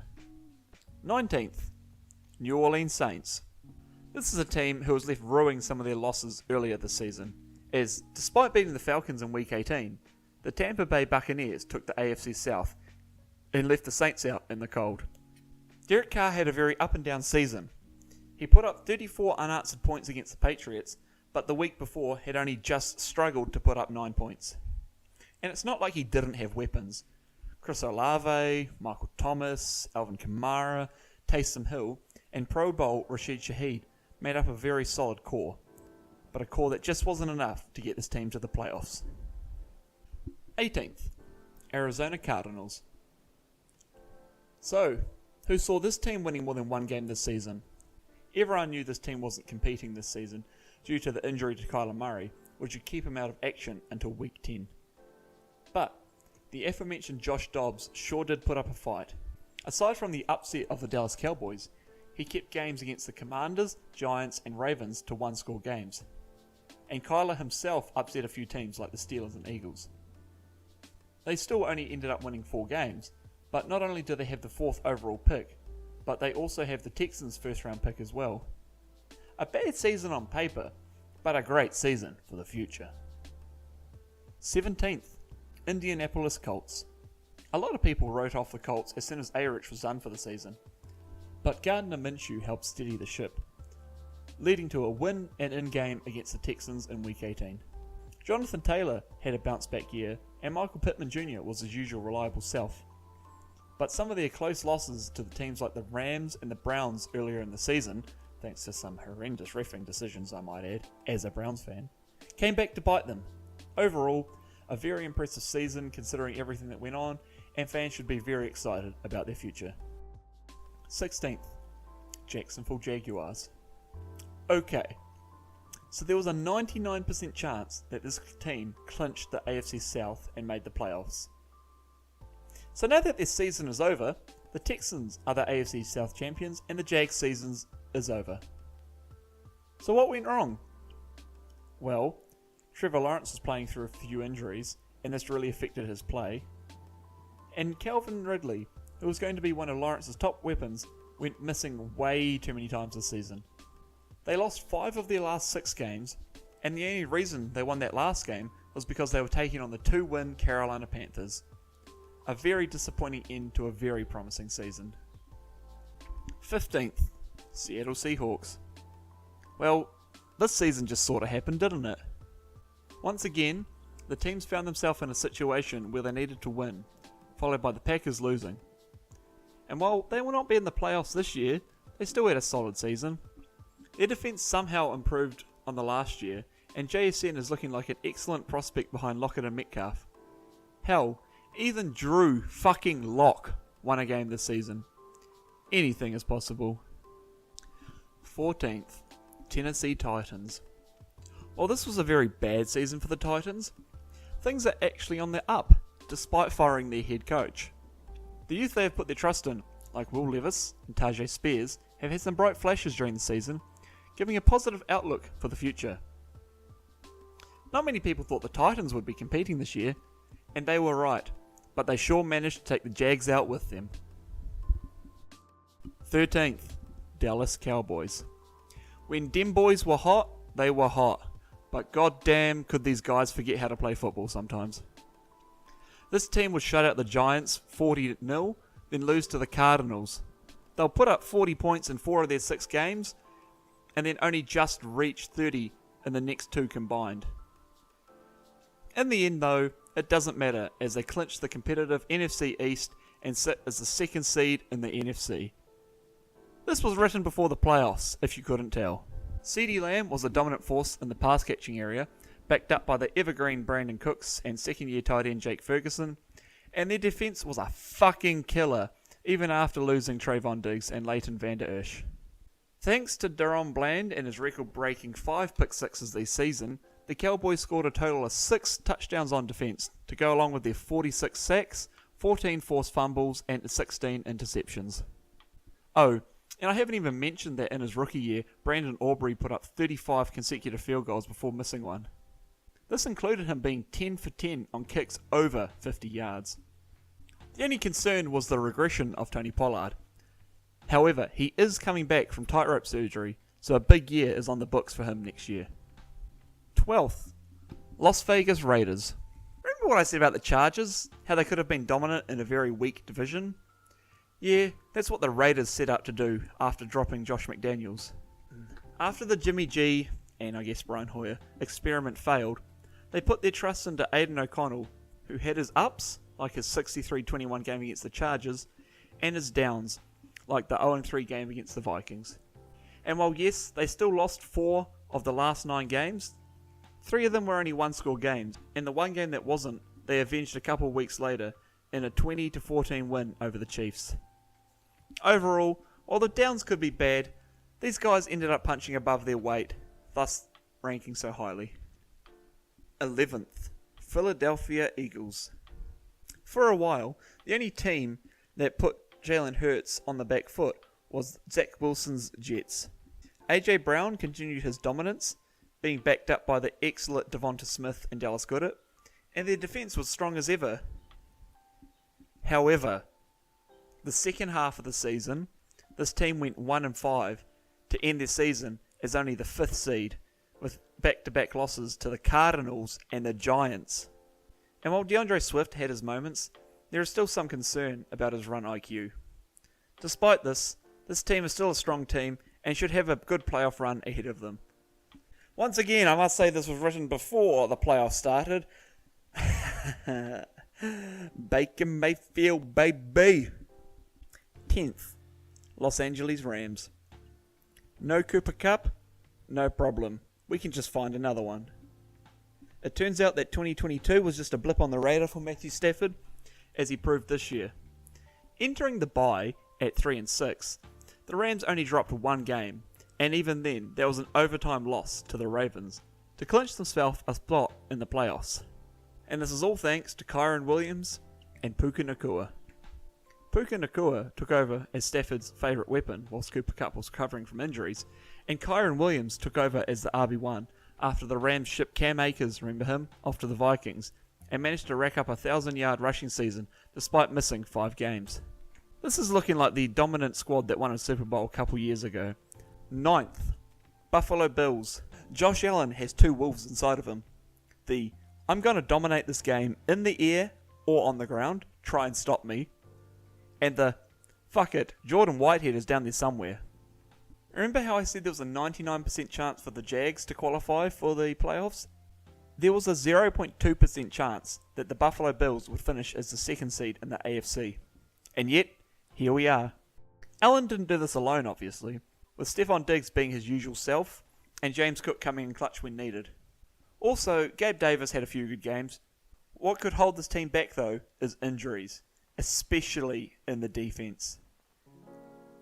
We can only wait and see if they can finally end the heartache in Buffalo. Spoiler alert, they fucking can't. 8th, San Francisco 49ers. At the start of this year, no one knew who QB1 would be. Would Brock Purdy be ready in time for the season? Would Kyle Shanahan roll the dice with Trey Lance again? Possibly Sam Darnold? But as we know, Purdy got the nod and has not looked back since. The elite offense of Purdy, McCaffrey, Kittle, Ayuk, Samuel and Juszczyk have dominated games, starting the season 5-0, scoring at least 30 points each time. This was followed by a 3-game streak of only scoring 17 points each week in losses to the Browns, Vikings and Bengals, before getting back on track again. And if you think the offense was scary, the defense has been on fire too, with only the Ravens and Bengals being able to score more than 30 against them. 7th, Baltimore Ravens. I will be honest here, I had huge expectations here, and even those have been blown out of the water. Despite having a total of 20 players suffer injuries by week 4, the Ravens are easily the best team in the AFC, if not NFL this year. Their only losses were an overtime loss to the Colts, a 1-score loss to the Steelers, a 2-point loss to the Browns, and then another 1-score loss to the Steelers, although Pro Bowl Tyler Huntley was the starter for that game. Lamar has had himself an MVP caliber season, proving the doubters wrong, including putting up a perfect passer rating and a 56-19 drubbing of the Dolphins, after being criticised for not passing enough, or being quarterbacky enough. And on defense, Geno Stone is having a season, nabbing 7 interceptions, and Jadeveon Clowney is finally looking like the first overall pick, with an 85.7 rating from PFF, helped by his 10 sacks on the season. It's going to take a lot to bring this team down. That was fucking depressing to read. I've just watched them lose to the Chiefs. Holy shit. Oh my god. Oh. 6th, Tampa Bay Buccaneers. After the shit show Baker Mayfield had last year, no one expected much out of him, with the possibility of Kyle Trask becoming the starter for the season. But the Bucs went with Baker and never looked back since, leading the Buccaneers to yet another NFC South Division championship, held by Mike Evans and his 10th 1,000-yard season. This team isn't doing anything crazy like some of these other teams, but they are putting up wins and now find themselves in the playoffs. 5th, Miami Dolphins. Can Tua stay fit? Critics asked at the start of the year. And now, at the end of the year, he's one of only 9 quarterbacks to not get injured during the season. And you could probably tell by the way the Dolphins have been playing. Tyreek was on target to get his 2,000-yard season he claimed he wanted to get, if not for injury. And if he's shut down, you still have Jalen Waddle to deal with, who notched his 3rd 1,000-yard season. Raheem Mostert turned back the clock, leading the NFL in rushing touchdowns with 18, being backed up by the equally impressive and equally fast Devon Achane. The weakness, however, just like the Buffalo Bills, seems to be injuries, with Waddle, Hill, Mostert and Achane all missing time due to injury, and their defense also being absolutely ravished, losing players like Jalen Phillips and Bradley Chubb for the season. Fourth, Detroit Lions. As a wise man once said, you know the Lions won again. You know the Lions won again. You know the Lions won again. Because all they do is fucking win. Shout out to Kane. Because damn, these guys put up a 12-5 season. Amon-Ra St. Brown and rookie Sam Laporta have been instrumental to this, but it's the duo of David Montgomery and Jahmyr Gibbs who have really put this Lions team on the map, with 22 touchdowns between them. Their defense has really tightened up too, with them only conceding 30 points twice this season. One horrible refereeing call away from the number 1 seed in the NFC, this team has come to play, a distant cry from being the whipping boys of the NFC North. Third, Cleveland Browns. And speaking of whipping boys from the North Division, we have the AFC version of the Lions. There was some hope that Mr. Touchy-Feely would discover some of his old Texans form. But thanks to one of the Colts' defensive players, we didn't need to worry about him, as a rough tackle took out Watson for the season. And, with Nick Chubb and Jack Conklin already out for the season, alongside a truckload of other injuries, things were looking fucking dire. Enter PJ Walker and DTR to steady the ship, getting the Browns to a 7-4 record, for DTR was concussed in the loss to the Broncos. Enter Joe Flacco. An AFC North legend already, Flacco turned back the clock and led the Browns to inspiring wins over the Jags, Bears, Texans, and then Jets to clinch the Browns a spot in the playoffs. And while David Njoku is having a hell of a time now that Flacco's in at QB, both Elijah Moore and Amari Cooper have also had great seasons. And everyone's favourite 2022 rookie, David Bell, scored his first touchdown this season.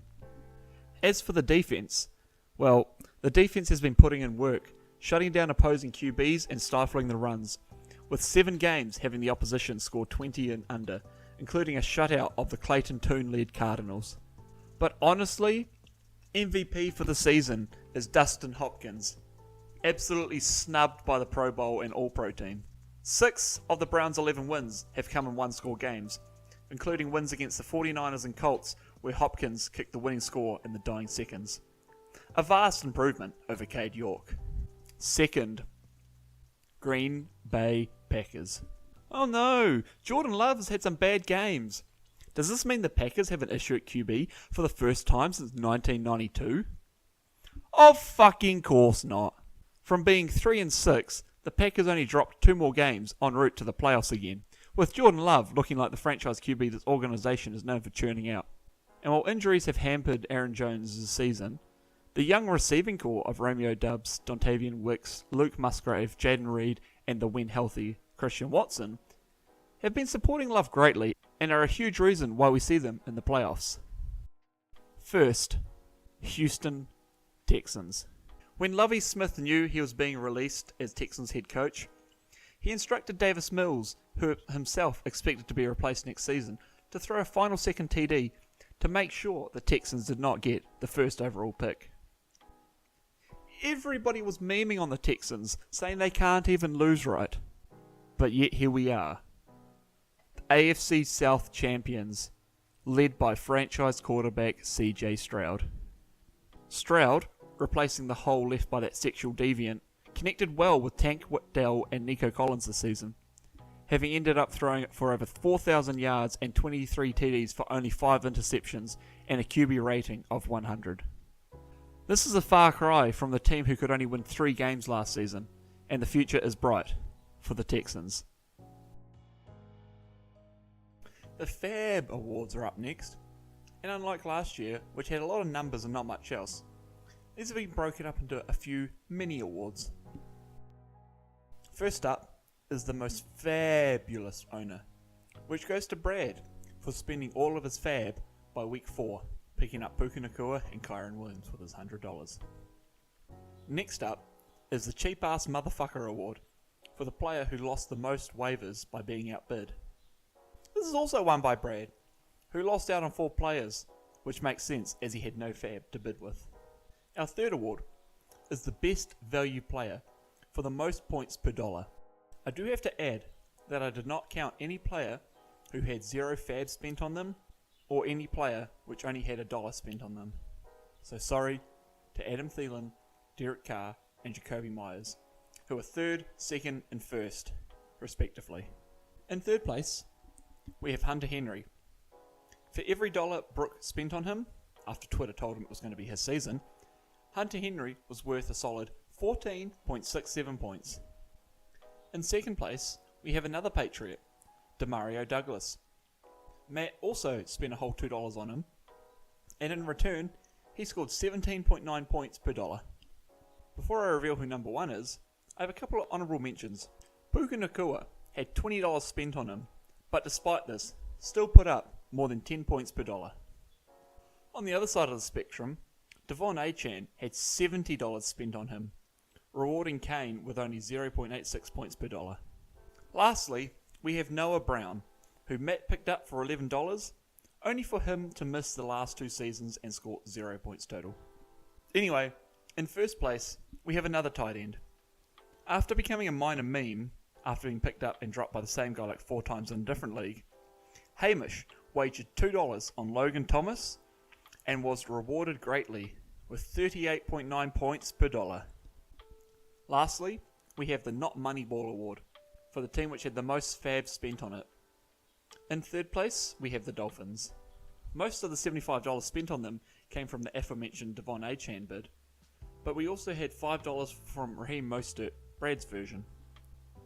In 2nd place, we have the Cleveland Browns. The week after Nick Chubb went down, a total of $99 was spent on Kareem Hunt and Jerome Ford, which earned them the 2nd spot. But which team took out first? Well, if you had paid attention earlier, you should already know it by now, but it is indeed the LA Rams. As mentioned earlier, Brad wisely spent his $100 on Puka and Kyron, but there was also a $1 claim on Zach Evans, which really put it over the edge and helped the Rams beat the Browns by $2. For all those players who love the bench, we have the sub me in coach. Last year, Derek Carr took out the award, and Mac Jones the previous year. Can we see a non-QB player take it out this year? Of fucking course not. But hey, before we get to number 1, we got to get to number 3 first. With such studs as Kyron Williams, Bijan Robinson, Raheem Mostert, and Tony P, most running backs would have a hard time convincing their owners to give them a spot on the team, let alone a running back who isn't entirely proven at the beginning of the season. And with Latavius Murray vulturing touchdowns from him, James Cook had a lot of risk to starting him. Despite this, he did manage to rack up 161 points whilst on Brad's bench, giving him the 3rd spot on our list. 2nd place is, surprise surprise, a quarterback. And once again, it is a player coming off a rough 2022 season. Sure, this man was the MVP against the Broncos and is a former 1st overall pick, but heading into the season, there were questions if Baker Mayfield would start over Kyle Trask. Worst of all, Baker wasn't even drafted, nor was he the first QB Brooke picked up from free agency, nor was he the 1st overall pick on his roster. And while Lamar had one of those 2 QB spots locked down, the QB Superflex spot was a toss-up between Trevor Lawrence and CJ Stroud, which all but guaranteed that Baker wouldn't see any game time for Brooke. And it's not that Baker played bad or anything, with a lot of his games ranging around the 19 to 20 point range. It's just that Brooke had no room for him, so Baker ended up scoring a solid 176 points on Brooke's bench. And despite all this, there was one player better than him. And fuck, he also had a rough 2022 season. Firstly, he didn't really mesh well with his team. He would regularly miss open wide receivers, struggled to win games despite a lockdown defense, and worst of all, got clowned on national TV by Patrick Starr. That's right, our 1st place victor is Mr. Unlimited Russell Wilson. Unlike Baker, Wilson only had 2 other QBs to go up against, so he actually got some game time. However, those 2 QBs were Patrick Mahomes and Dak Prescott, so he only got to play during the bye weeks. Although, to be fair, Sam did go 2-0 with Russ as one of his QBs. So maybe Russ was just undervalued by Sam. He did manage to score 191 points on Sam's bench. Before we continue, I'd also like to give out a shout out to the highest scoring wide receiver and tight ends too. Funnily enough, 4th place was a wide receiver in Tyler Lockett, who scored 129 points on Tom's bench, stuck behind Jamar Chase, Tyreek Hill, Devonta Smith, Jacoby Myers, and everyone's favourite, Gabe Davis. As for the tight end, we need to scroll down a little while before we reach Dalton Kincaid, who made 46 on Kane's bench. As you can see, having a 2 tight end league really messes with the backups you can have, evidenced by how much lower his score is compared to everyone else. As for the highest individual score made on the bench for each playing position, we have the following. QB, Trevor Lawrence in week 11, 32.18 points. Running back, Kyron Williams, 38.4 in week 12. Wide receiver, 37.4 points by DK Metcalf in week 13. Tight end, Trey McBride, who made 25.5.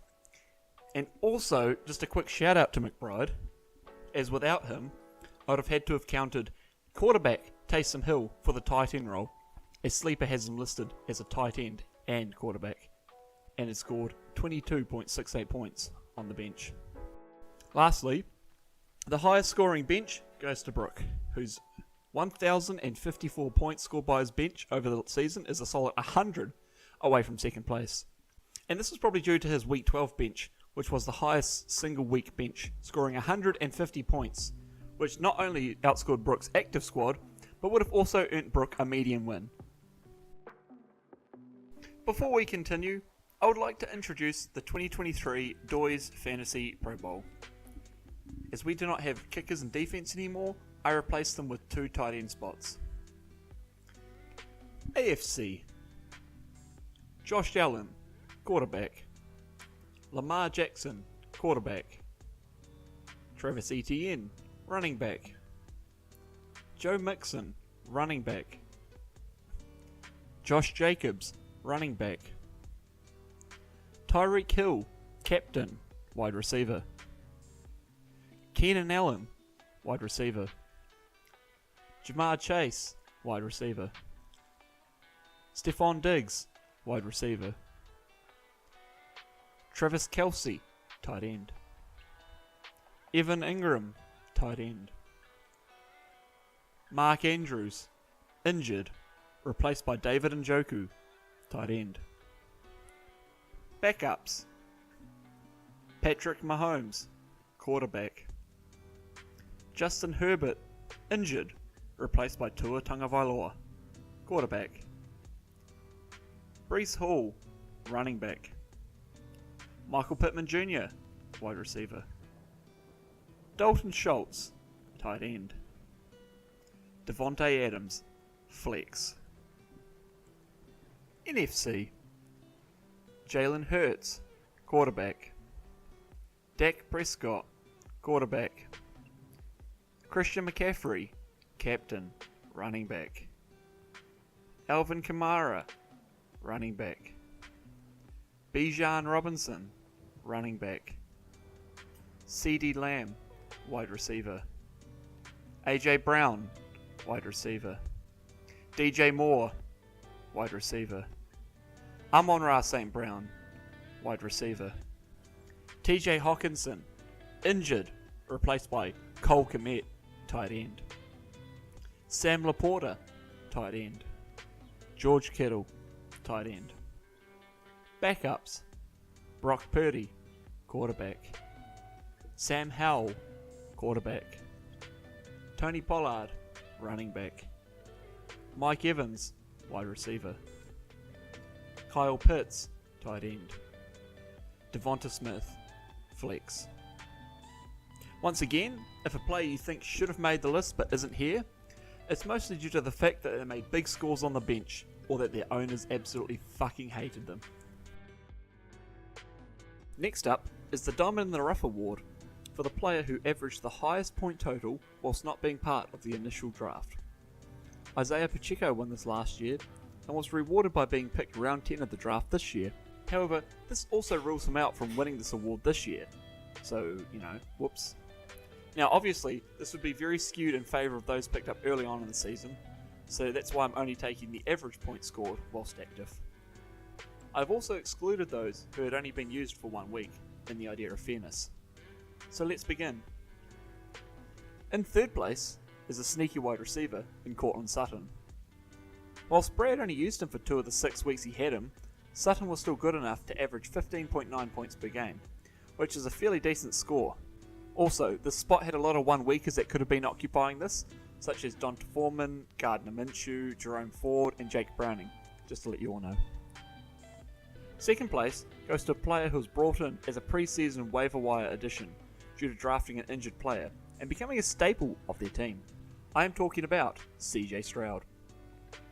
Whilst Brooke did initially not start him, he became undeniable alongside the decline from Trevor Lawrence and put up some huge numbers for Brooke, averaging just under 20 points per game. Before I get to number 1, I also have to give a shout out to the players who averaged over 10 points per game, such as Nico Collins, Jacoby Myers, Puka Nacua, Kyron Williams, Tank Dell, Jake Ferguson, and Brad's Raheem Mostert. Now, why did I mention that type of Raheem Mostert? Because Brooks' version of Raheem Mostert took out the top spot. After Najee shat the bed, Saquon went down injured, and the duo of Kamara and Taylor was still unavailable. Brooke needed a stopgap, and so he picked up Raheem, who proceeded to rip off a 45 bomb in the 70 stinker the Dolphins plopped on the Broncos. This was followed up by a low 5-point game, and with Saquon back, as well as having Kamara and Taylor able to be used now, Brooke chose to keep Najee over Raheem and cut him. This meant that he averaged a majestic 25.35 points per game. I don't think Najee even scored 25 points in one game. One man's trash is another man's star player. That's right, the one man's trash award is up next. This is given to the player who averaged more points once they switched teams. The rookie running back Damian Pierce won this award last year due to a technicality, but deserved it nonetheless. In third place, we have old man Adam Thielen. Thielen averaged a solid 8.79 points more with Brooke than he did with Matt. And that should have been much higher if Brooke had just picked him up as soon as Matt dropped him, as he missed out on some gold Thielen games. In second place, we have Chickism Okonkwo, the Toilet Bowl Town Bicycle. But which two teams are we comparing here? It turns out that Kane's Chiggy averaged a solid 9.5 more points than Brooke's Chiggy. Now do remember that Chiggy scored no points for Brooke, but that's besides the point. And in first place is everyone's favourite quarterback, Desmond Ridder. With his stints on Matt's team, Ridder averaged a massive 15.86 points less per game than he did with Brad, which is probably why he didn't last too long on Matt's team. Now, if we're looking at the players who should have stayed on their old teams, we have Tyler Higbee in third. When he was Brad's homie, he averaged 3.5 more points for him than he did for his new home on Sam's team. Second place goes to Bears running back Khalil Herbert, who averaged just over 4 more points on Brooks' team than he did for Tom's. And finally, we have first place, and it's none other than Raheem the Dream Mostert, who averaged a large 8.8 points more on Brooks' team than he did on Brad's. And that's saying a lot, because he was fucking amazing for Brad as well. You know what they say, hindsight is 20/20. This is given to a bench player who vastly outscored an active player on the fantasy team. And I haven't specified it previously, but they have to have been the same fucking position. I don't want to hear someone ask me, why didn't a QB get this for outscoring a tight end? And yes, even being injured doesn't save you from this award, as Kyler Murray found out last year after his 0.66 fantasy points was dwarfed by Trevor Lawrence's 33.42. In third place, we have Brad starting George Pickens over Tank Dell. George Pickens is a very boom or bust player who will score 20 points one week and 2 the next. That's basically what he did this week, scoring 1.9 points for Brad. And while there are a couple of wide receivers who outscored him, it was Tank Dell's 29.6 points that earned him the third place here. In second place, we have the unfortunate case of Arthur Smith rearing his ugly head. After week 1, Tyler Algier seemed like he'd still be the RB1, despite the fact that Bijan Robinson existed. So, having him on her roster, Kelsey decided to start Algier, helping for the best. And she did get the best. The best score by an RB on the bench that week. David Montgomery, who had his own first-round rookie running back to deal with, just rolled out a casual 34.1 points, outscoring Algier by a large 31.9 points. And yet, someone was even worse than that. Before we can get to them though, a quick shout out to the highest difference in QBs and tight ends, as they are neither of the top threes. Week 1, Kane started Aaron Rodgers, and we all know how that went. Meanwhile, on his bench, the third Green Bay Packer quarterback to start on Week 1 since 1993, Jordan Love, put up a whole 23 points difference, obviously making the difference 23 points. As for tight ends, the Arthur Smith effect is back in full effect. With Kyle Pitts doing a great job blocking, Jonnu Smith was racking up them tutties. So Tom decided to start him over David Njoku. Now, this was pre-Flacco Njoku, so this didn't seem too wild of a start, until Njoku rattled off 17.7 points and Jonnu put up 2.3, for a 15.4 difference. So who did get number 1 anyway? Well, in week 13, Scary Terry went out for a mild jog. That's right, he put up a goose egg for Matt. And you know who had a really good game that week? DK Metcalf. This is the game where he scored 3 touchdowns and put up 37.4 points, which once again, obviously gives us a 37.4 difference, and DK the number 1 spot. The penultimate award is the I'll Show You, You'll See award. In a similar vein to the previous award, this award is given to the player who outscores themselves the most from the previous week. Last year, Garrett Wilson won this award, being benched for the infamous Patriots-Jets windy game, before coming back and lighting up the Bears thanks to Mike White taking over as QB. Who will win it this year? In third place, we have Kyren Williams. When Kyren Williams got injured, he did so after smashing up 21.8 points for Brad. Once he came back, Brad didn't know if he could fully trust him, so left him benched for the week. So, Kyren Williams put up 38.4 points to announce to the world that he was indeed back, and also outscored his previous start by 16.6 points. In second place, we have Jordan Addison. Addison had been on a hot streak on Hamish's bench, and after realising this, he brought him into the lineup. So of course, once he was on Hamish's active team, he put up 0 points, and back off to the bench he went. Addison then went on to score 18.4 points, which again, obviously, gives us a difference of 18.4. Before we get to the number 1 spot, here's some more honourable mention time. Firstly, Darren Waller wins the award for highest difference for a tight end, scoring 5.1 on Brad's active team, then 16.6 on his bench. Matthew Stafford wins it for the QBs, after he made 10.7 on Kane's active squad, then 24.36 on Kane's bench. He also wins the award for highest score before being benched, making 22.96 in week 13. Lastly, Rashad White scored 17.8 points for Hamish in week 10, but got benched. Instead of improving his score, or shitting the bed, this man went out and scored the exact 17.8 points again. But yes, to the shock and surprise of no one, DK Metcalf takes out this award as well, using the same game as the last award. We already know that he made 37.4 on Matt's bench, but the week before, when Matt started him, he only made 6.2 points, which is why he got benched in the first place. This ended up giving us a difference of 31.2 points. And in our final award, it's the Down Since Day 1 award. This reveals which team would have scored the most points if we were unable to change our lineups from week 1. Last year, Brooke won this thanks to the Mahomes-Kelsey stack, but with both of these players being on different teams, it would be a lot harder for him to do it again this year. Or is it? In 8th place, we have Kelsey. Right away, we see a couple of problem players in Irv Smith Jr. and Damian Pierce, alongside a couple of injury boys in Danny Dimes and Aaron Jones. Travis Etienne and the Olave Adams duo are mighty fine though, helping her reach 1,321 points from her OG team. In 7th place, we have Brad. Nick Chubb's injury, T. Higgins' injuries, and Arthur Smith's influence over Bijan really dent his team, but that damn Jalen Hurts is there to help push his team to 1,530 points. 6th place is up next, and this is Hamish. Miles Sanders sure did have a 2023 season, as did Gerald Everett and Drake London. And let's not mention Greg, eh? Don't want to get Brad too sad here. His 1,580 points is pretty decent though, helped by Tua, CD and DJ Moore for sure. Kane is 5th here, and boy, Aaron Rodgers really ruined his team, huh? Aside from Big Pat and Antonio Gibson, these guys are pretty stable and solid here, helping Kane get to 1,589 points. Fourth place is all Sam's here.